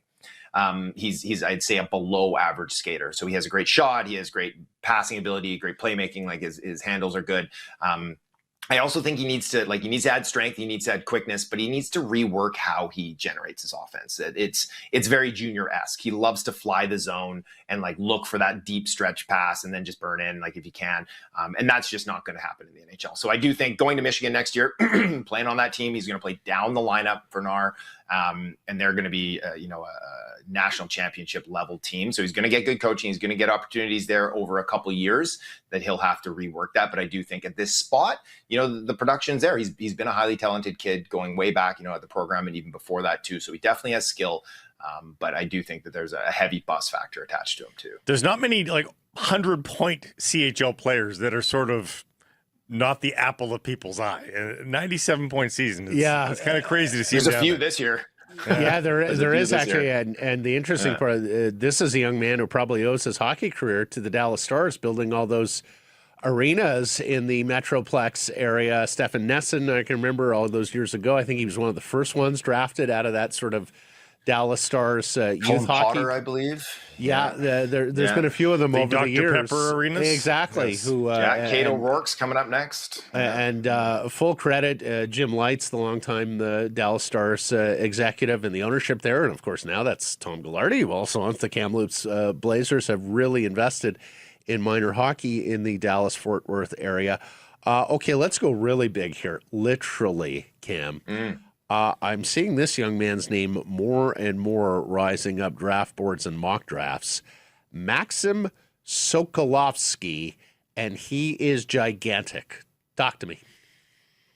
He a big boy. We talking about, do you need size? You don't need it, but it sure doesn't hurt, okay? Especially when you're 6'8" and weighing about 240, left shot D, young for the class, a Russian kid. Now, the interesting thing about I was told back in like January, they're like, this kid's a first rounder by a team. And I was like, Soko's going to be in the first, eh? Okay. At that point, he stepped into London's lineup and he had a couple games there where it's like, wow, he was playing some real minutes and he looked like he'd handle it. And then immediately it just like, all his minutes got cut. He was playing a depth role, but he had, it bled into the playoffs. So where once again, he ended up playing, against Brady Martin there and like shut him down too. So like his season ebbed and flowed a little bit, but at his size, he skates very well, like incredible depth in his stride for someone his height. It's really impressive. So powerful skater. He masks his stick. He keeps it right at his hip and then bam, he extends it and it's, 13 feet long by the time he's got his full arm extended there and he's just poking pucks away from guys. Physical, mean. He's one of these guys that I think that there's a lot more offense than the 7 or 8 points he put up this year for London. That he could be like a Nikita Zadorov type player, that big guy who will jump up into the play and make things happen. But, Zadorov leaves a little something to be desired on the defensive end at times, where this guy, I think, has like incredible defensive range, that if the offense doesn't come, he might be one of these guys who puts up 7 or 8 points a season, but he's playing a huge role for you on your second pair and he's killing all the penalties and he's just a physical menace. So he's a very interesting upside bet with a nice strong floor, I would say. So he's one that I got him right around that zone for the Canucks second first. You also we want to talk about 2 other players here. Let's go the other end of the size spectrum. Xavier Villeneuve, who is a polarizing prospect because, some think this is a top 10 guy. He spent some time there earlier this year. He's awfully small, but boy, pretty nifty with the puck is my understanding. Tell us about Villeneuve, Cam. Yeah, he's an elite offensive defender, like the elite offensive defender in this class. But there are issues with his profile too. So very, very old for this class. Just a week away from being in last year's draft class. He stepped into the U18s in Dallas or in Texas there in 2025 and was, he was good. Like he was better than Verhoff was. Like he was good at that event too. And then this year he started out red hot, got injured, never really fit back into the lineup with the Armada. I didn't feel like it was a little disjointed. They didn't gel a lot. He was trying to do a lot of stuff on his own and it wasn't working. So, leading to egregious errors like turnovers. And he was finding himself like he was on the bottom pair in the playoffs from the Q for a kid with his amount of skill who, like, if memory serves, he was like QMJHL Defenseman of the Year before. And now he's playing limited minutes on the third pair, playing against Moncton in a big playoff series. So really up and down season, second year in a row that his back half was weak, but it's undeniable his skill. The way he dances at the blue line, it's very reminiscent of Lane Hudson. Another guy I look at it like a Shane Gostisbehere. He's going to go to BU. He's going to get the Hudson boy treatment. They are going to feed him minutes. He's going to get great opportunity there to run their power play. He's a really, really interesting upside bet because we're seeing more of these smaller defensemen with the elite skills translate well and quickly too. I'm not sure he's going to be quite at that echelon, but if you want to take a bet on somebody turning out to be like a number one power play defenseman for you, even if they leave something lacking on the defensive side, which he will, I do think he is a competitive player, but he's not great defensively. He's your guy. He's your guy there. But at the same time, I could see him going in round 2 as well. Like I think he could be there on day 2. Yeah, we're talking about guys who could be potential home runs at 24. Upside plays for the Vancouver Canucks. And in honor of the Canucks getting 2 first-round picks for the first time in, 25 years. No, since Virtanen and McCann. Don't remind me about that. Including a number 3, I guess. Okay. For the first time in 27 years. Yeah. Why not go back to Modo for Diet Stenberg? If you will. He's like the Allsvenskan Stenberg rather than the SHL Stenberg. Elton Hermanson, who basically just did a lot of the things that Stenberg did just at one level down. Rather than ripping it up at the World Juniors, he did it at the U18s. Rather than doing it at the SHL, he did it at the Allsvenskan. But they're pretty nice numbers. Yeah. It's Gatorade 0 versus the real McCoy. Well, what says you, Cam, on Hermanson, the Swedish winger? Well, first things first is I'm going to tell him that he'd die at Stenberg when I see him next week in Buffalo. He's going to get a kick out of that. Oh no. He's a fun player, like one of the most purely gifted offensive players in this class. He's 6'1". He's got decent size, decent strength to him too. Like you mentioned, what he did in the Hockey Allsvenskan, it went way under the radar this year. Like way under the radar. Fourth best U18 season ever. Like right along pace Pasternak, ahead of Philip Forsberg, ahead of Pettersson, ahead of Jesper Bratt, like a bunch of guys who turned out great. You're right. He did put up monster numbers at the U18s. I thought that they're empty calorie points, a lot of them too. But he did show up in some big moments, and the skill is undeniable. Like I was over there, I saw every game that Sweden played in Slovakia, and he was good. He was, one of their best players, their best winger probably. He's definitely one of these ones who I think has a wide range. Like you could see him go 15, 16. You could see him going 38 potentially. I don't think he'll get to round 2 just simply because there's a lack of dynamic skill, and he has it. And he's also not small, and he doesn't have a bad attitude. And, the warts defensively are just like meh. So it's not too degenerative to his game. So he's certainly an upside bet to be a top 6 guy. And then if things don't break right, I think he added a little more B game that he could still be like a third liner too. It's funny because when I watch him play, when I watch his highlights, first of all, I was stunned he only measured in at 6'1.5" at the combine because he just looks taller and longer. Like the stick is always out there, Cam. Yeah. Like the reach seems to be quite mighty with him for someone who measured in, at average size, basically. Yeah. I almost never saw him playing in traffic or any kind of physicality. But holy cow, he's got that control the puck, slow the game down, find open teammates, and score from some pretty nifty angles. And good handles. And distances Great as well. handles. Yeah, I was quite impressed with this kid on the puck. And you're damn right, he could be a lot of fun. Okay, buddy, we've got one more pre-draft hit to do with you, Cam, and we'll do it early next week before he heads off to Buffalo. And then Cam will be joining us after the Canucks' first pick, the 3rd overall there on the floor from Buffalo. Just an idea. When we do next our week, we do all the rest of the draft eligibles that we haven't talked about, all of them.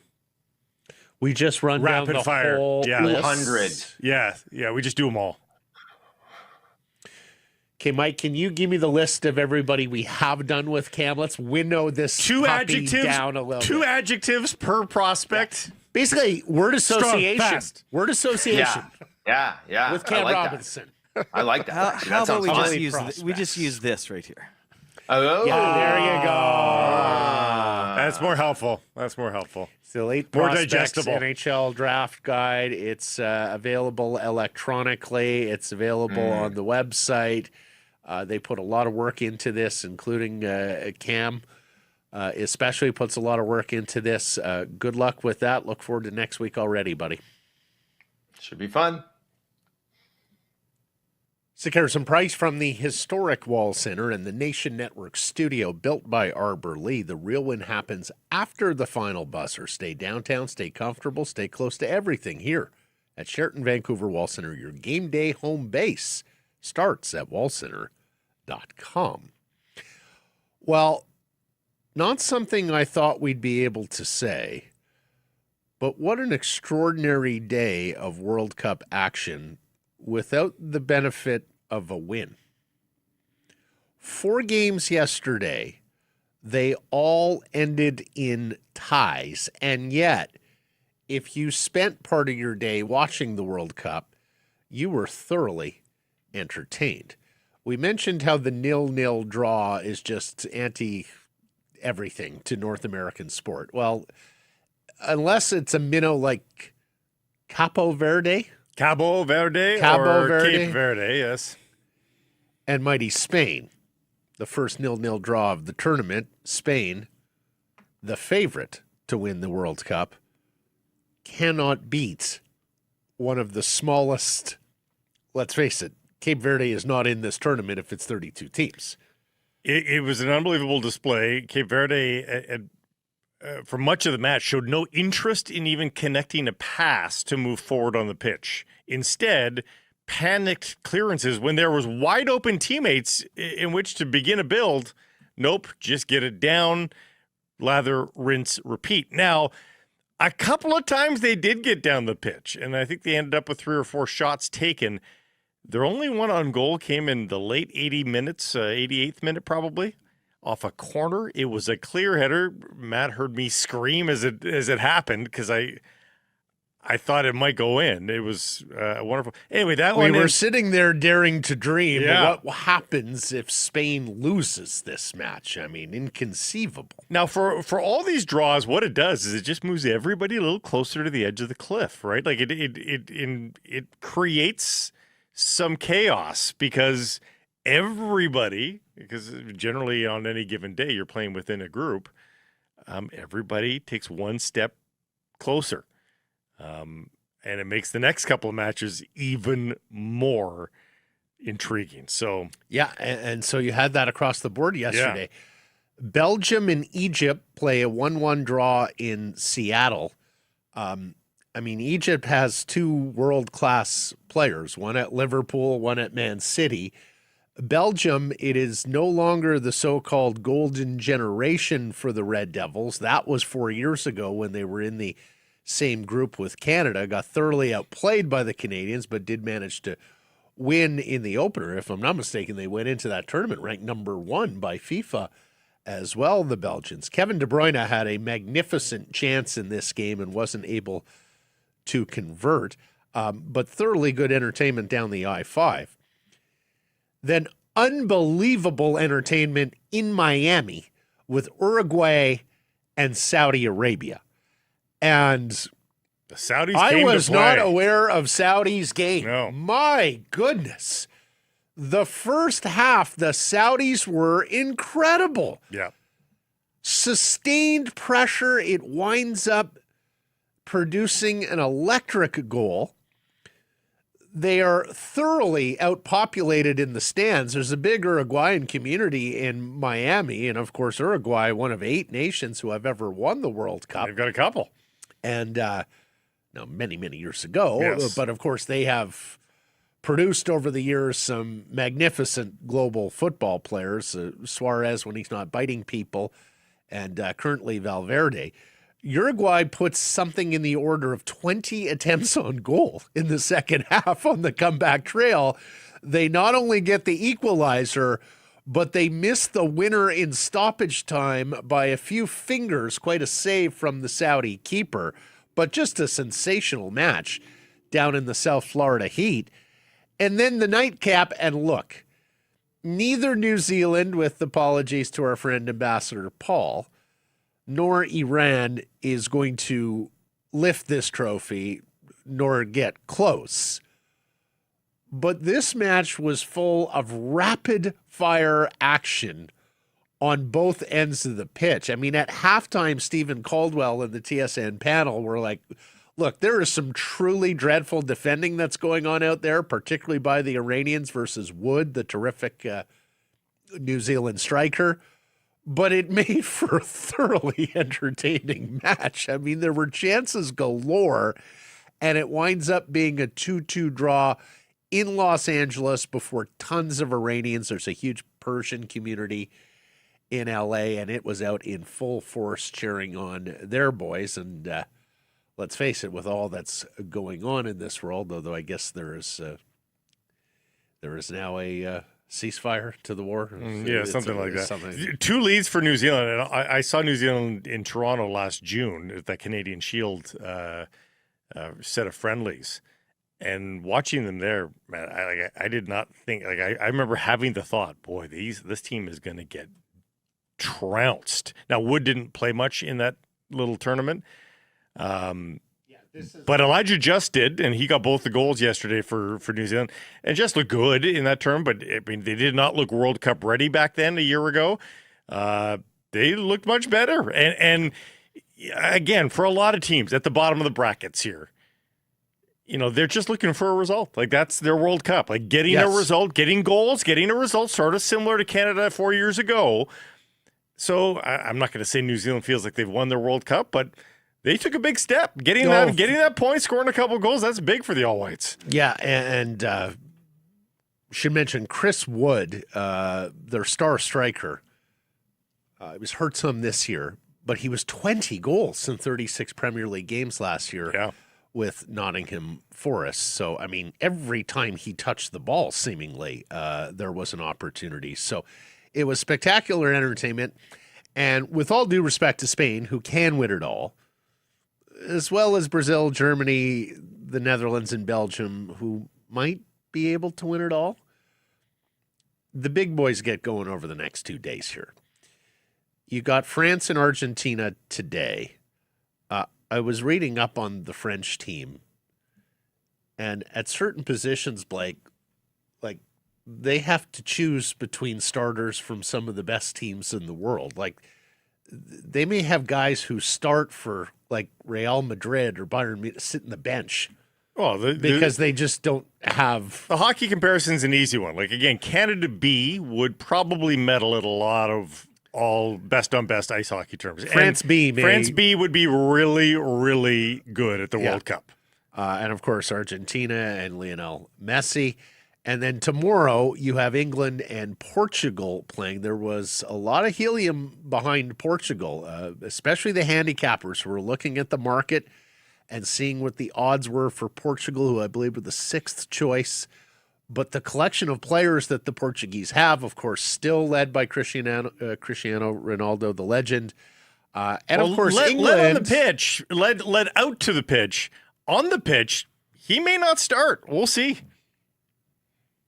Didn't start much in Euro, remember? He didn't start every match in Euro. Still a nice guy to bring on if you're looking for a that's a hell of a bench presence. Goal. Yeah. And like England, the reading I've done on England, look, probably not as strong as 2 years ago at the European Championships or 4 years ago at the World Cup, but still a strong side. I think that might be helpful for them. Like they had all that pressure because they knew they had a pretty stacked team on paper. Maybe this is good that they're a little under the radar. Like I hear no one talking about England. Right. And of course, lost not the last Euros, but the previous Euros on penalties to Italy. Canada versus Qatar, Thursday, 3 p.m. here at BC Place. TSN is down in Santa Barbara, California. And by the way, if you're going to pick a place in North America to train, it's a good spot. Gold medal Qatar. I mean, Santa Barbara, California, I imagine is lovely. You don't want to trade spots with spring. Iran, who are in Tijuana? No, I think I'd take Santa Barbara. Who's like, isn't there like a big boy team in like Chattanooga, Tennessee or something like that? Maybe. There's also a team in Nottawasaga, Ontario. In where? Nottawasaga. I have never heard of that. It's sort of like halfway to Barrie, and then you take a left. And, yeah. Okay. Mm-hmm. I hope the mosquitoes aren't too bad. Anyways, Qatar's down in Santa Barbara, California, training for their match with Canada. They got a goal and they should be absolutely delighted with a 1-1 draw against Switzerland, the top 20 team in the world. Their head coach saying, quote, "We need a good plan in the second match.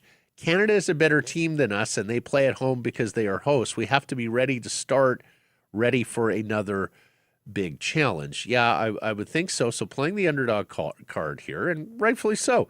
Canada is ranked 32nd in the world by FIFA. Qatar is 49. Bosnia is 63rd.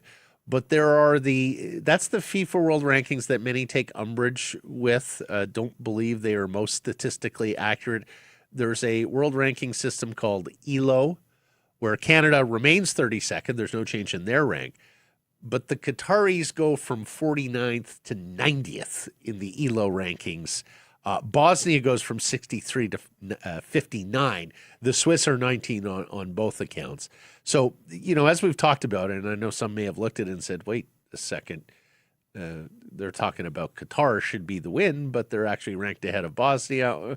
Bosnia also, of course, had a tougher qualification road through Europe where they had to play some better sides than did the Qataris. And Qatar has had a recent plummet. They used to be as high as 78 at the last month's or last quarter's ratings on ELO. So them opening with a draw is really big for them because they've not been in the best of forms. Well, especially since Canada and Qatar were the two worst teams at the last World Cup in Qatar. I mean, those were the teams that just, there wasn't a lot There of for fun. Yeah, Yes. I mean, we were hoping to be more than that, but alas, once again, it was no wins for Canada. Canada training at UBC. Christian Jack, TSN 1 Soccer, reporting Alphonso Davies might be able to play Thursday versus Qatar. We've been talking about you shouldn't need him, but is there any value in getting Alphonso a little bit of run in limited minutes in this match? No. I would not touch him, and I don't think he's going to play. I don't think he's going to be deemed available. Bombito's different. Bombito, they do think he will be technically available and actually available. And I thought Christian had a good theory here, is that if Canada's in the lead late, Jesse Marsh has been common with his approach there, that they often go 3 at the back. So it's really 5 at the back, 3 at the back in attack, 5 at the back. Basically, 3 center backs. Just added another get 3 defender. legit center backs, and maybe Bombito comes on as the third. So you're a little less pressure. You got a lead to work with, and you've got safety nets around you that it's not. Normally he's the safety net, but in this case, he would get a safety net by having 2 other central defenders beside him. So that's not a bad idea. That I could get behind. Yeah, and that, of course, would be Derek Cornelius, the former Whitecap, and Luc Defougerolles, and Cornelius is the left footer there. That's right. Mm-hmm. Yeah. And get ready, Vancouver. If you're not familiar, Whitecap supporters do a march to the match each and every home game at BC Place. They go down Robson from a bar on Granville, so it's a pretty short march to the match, but it's great pageantry. I've been in the midst of it. Because you can get in the front door at BC Yeah, Place. absolutely. The Canadian supporters group, they're called the Voyageurs, have announced details of their march to the match on Thursday versus Qatar, and they will not be taking the same route because you cannot enter through Terry Fox Plaza at BC Place for the World Cup. They're going to start near Science World and march the last mile to the main entrance for BC Place, which is on the east side of the stadium. It begins on Switchman Street and leaves around 1 p.m. and it goes around False Creek. If you don't know Switchman Street, it's a itty-bitty little street that connects Quebec and Maine just north of East First Avenue. So you By the train station, right? believe you me, yeah. You will see this group. Yeah. They'll be hard to miss. They'll be loud too. You will hear them. The red You will see smoke. them. Exactly. Follow the red Follow smoke. the red smoke. Yeah. If you are going to the match and you do want to join the Voyageurs in their march to the match, which of course drums up the atmosphere even before you get into the stadium. So looking forward to the pageantry on Thursday. Blake, we're going to be done our show whatever time here. I'm meeting my friends. We call it the Footy Lunch Club. There have been a number of midday footy matches over the years where they get off work, I get off work. We head to a bar downtown. We watch the match over some pints, as soccer is supposed to be done. A little regression at the center back position. A little update here from training for Canada. Alfie Jones is not in soccer boots. Oh, no. So that doesn't create much optimism about his availability in 48 hours' time. So I think Alfie Jones is out, it looks like, for that Qatar game. So that might require Bombito more than we thought. The other options there would be what? Surrey's Joel Waterman? Yeah, or Richie Larea as a center back and Nico Seeger as a left back. Okay. And boy, we loved the way that Richie Larea, the ex-Whitecap, looked at left back in place of Alphonso Davies. But he's like a Ralph Priso. Like he is actually very, very good as a center back too. He can do that as well. So I wouldn't be against that either. We'll see. Okay. And Blake, the European mind continues to be blown by Murica. Now, I'm less familiar with Buc-ee's. Are you familiar with Buc-ee's restaurants in the U.S.? No. See, I've done extensive traveling in the U.S. Southeast. Like, I've been to Arkansas twice. I've been to Mississippi twice. So, like, I know me some Waffle House and some Cracker Barrel. Wow, haven't been to any of that. No. And even Chick-fil-A. Well, that's up here now, but yeah. Yeah. And I'm also familiar with the U.S. Superstation truck stop, where there is invariably a fast food restaurant connected. we drove once. I was on a Raptors trip once.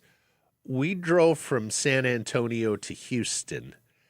And I mean, Blake, there was miles and miles of just about nothing. Like it was kind of like Saskatchewan on steroids, just nothingness around you for miles. And then all of the sudden, raising off the horizon was one of these truck stop like super stations. Okay. Where you can literally get gas where you exit on the front end or like a mile down the road where you rejoin the interstate. Well, imagine living in France your whole life. Maybe you're in a appointed arrondissement in Paris. And now you're in America traveling to watch the French, your beloved Bleu, at the World Cup. You encounter a truck stop and a Buc-ee's. Take a listen.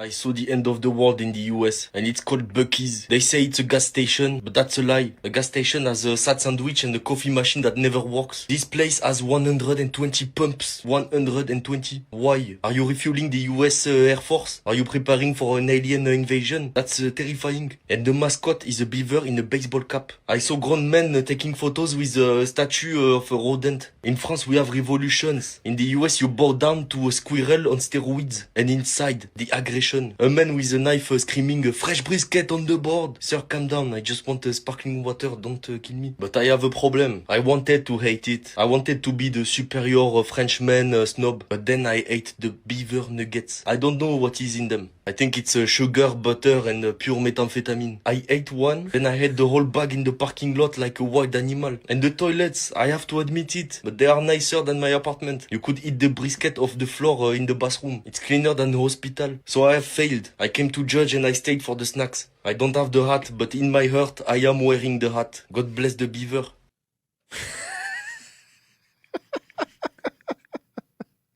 God bless the beaver. He's not a squirrel on steroids. Come on.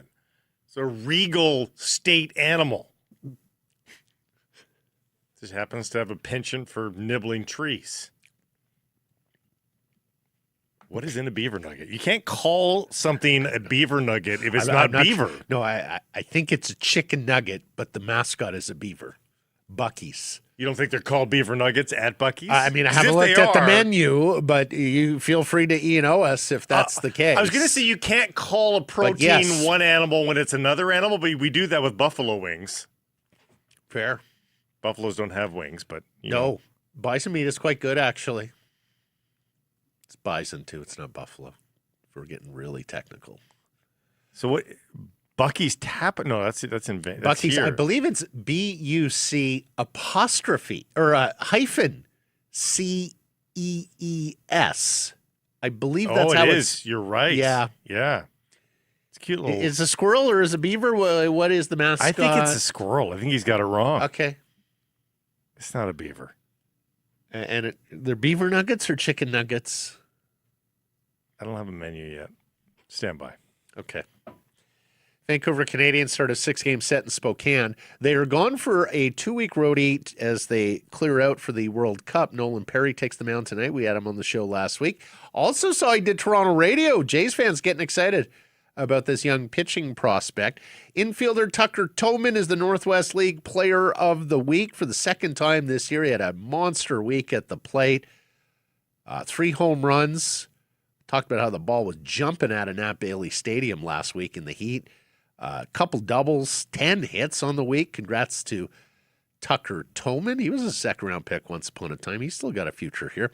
Also, some injury news. Starting pitcher Daniel Gary's gone on the IL, and just as he was cracking the Jays' top 30 prospects, according to MLB Pipeline, we hope he is back soon. 6'7" big guy, and if like all the C starters this year has struck out a huge, more strikeouts than innings pitched. Caesar back home for June 30th for a Canada Day week of celebrations, both for our country's birthday and Nat Bailey's 75th anniversary. Get your tickets, 604-872-5232 or CanadiansBaseball.com.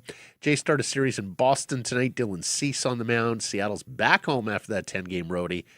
Face Baltimore. Logan Gilbert on the bump. and Blue Jays fans are turning out at the ballot box. Blue Jays dominating the All-Star balloting. Perhaps they're voting by mail. Perhaps our American friends will have problems with this. But you got Vladdy Guerrero and Ernie Clement at second base, who are the leading vote getters. And Country mile. In Clement's case, it's astonishing how much he's leading the voting.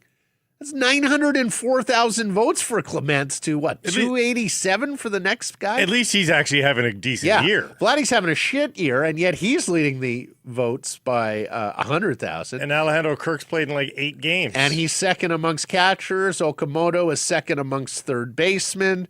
Andres Jimenez is second amongst shortstops. George Springer is second amongst DH. So Blue Jays fans don't care. I mean, it's vote for Rory, basically. That's what it sounds Across like. the board. BC Lions begin their short practice week today before flying off to Hamilton Thursday for a Friday night football game versus the Tabbies. They've also provided some visual evidence update for the Apple Bowl in Kelowna and the expansion of the stadium that is taking place for the two home games to be played there starting next weekend. They will see the Stamps and the Elks visit as they get displaced from BC Place for the World Cup and begin their home schedule in Kelowna. I've been waiting for these kind of pictures. They're keeping this late here. Yeah. They're not building it ahead of time. Can the Canucks still trade Elias Pettersson to the Hurricanes? Yes or no? Yesterday's poll, people said. People said yes. And no, they said no. Really? 62% said no. Cali I Canuck. thought they'd be hopeful. That ship has sailed. Maybe they could have when he had no trade protection. But if he didn't like playing for Talkie, he's not going to sign off on going to a team with an even more demanding head coach, especially one that has the full organization and fan support that Rod does. Steady says, not if we don't take Kotkaniemi off their hands. Yeah. I think that would be That it. would be part he of would it, have yeah. to be, but he would be negative value, so you'd be getting other things with that. Barb says, Canes are brilliant. It'll never happen. Live with your screw-ups, Vancouver. Yeah, I hear you there, Barb. Errors and omissions. I didn't have any from yesterday's show, but Today I can follow up can you here. follow up Beaver on- nuggets are. This will blow your mind. They're corn puffs. They're flavored corn. They're Cheetos basically, but in different flavors. You can get bold and spicy cheese. You can get sea salt caramel. You can get cinnamon sweet. That's why the Frenchman there said, I don't know what they're filled with, but mainly sugar and methamphetamine. I was going to say, is it true, or they are? None of them do are. they contain methamphetamine? None of them are advertised with methamphetamine, but the sugar is most definitely spiked in there. Has to be. Yeah. It has to be. And they do boast the world's cleanest bathrooms. That's part of their slogan. That's right. That's right. The other thing I'll say, when you travel through the United States, and particularly in the Southeast, Southern hospitality, they are delighted to see you. Like on the ground, Americans are amongst the friendliest people I have ever come across. Very good service industry. Very good Yeah. service industry. Oh, incredible service industry. Yeah. It's like in Florida. Everybody is pulled aside in grade school or high school and read the riot act on how to treat tourists. Our state depends on these tourists. We will treat tourists. Here it's like, can I get some service? Maybe. Yeah. And you'll get it with some attitude. Now, it's not throughout the U.S., right? Like in New York City, you're in the way. In L.A., you're not nearly cool enough. But really, outside of those two cities in the U.S., you were really, really welcome. Yeah. Maybe Boston is, but we've seen the New Englanders roll out the red carpet for the Scots. My God, are the Scots having some fun in Boston?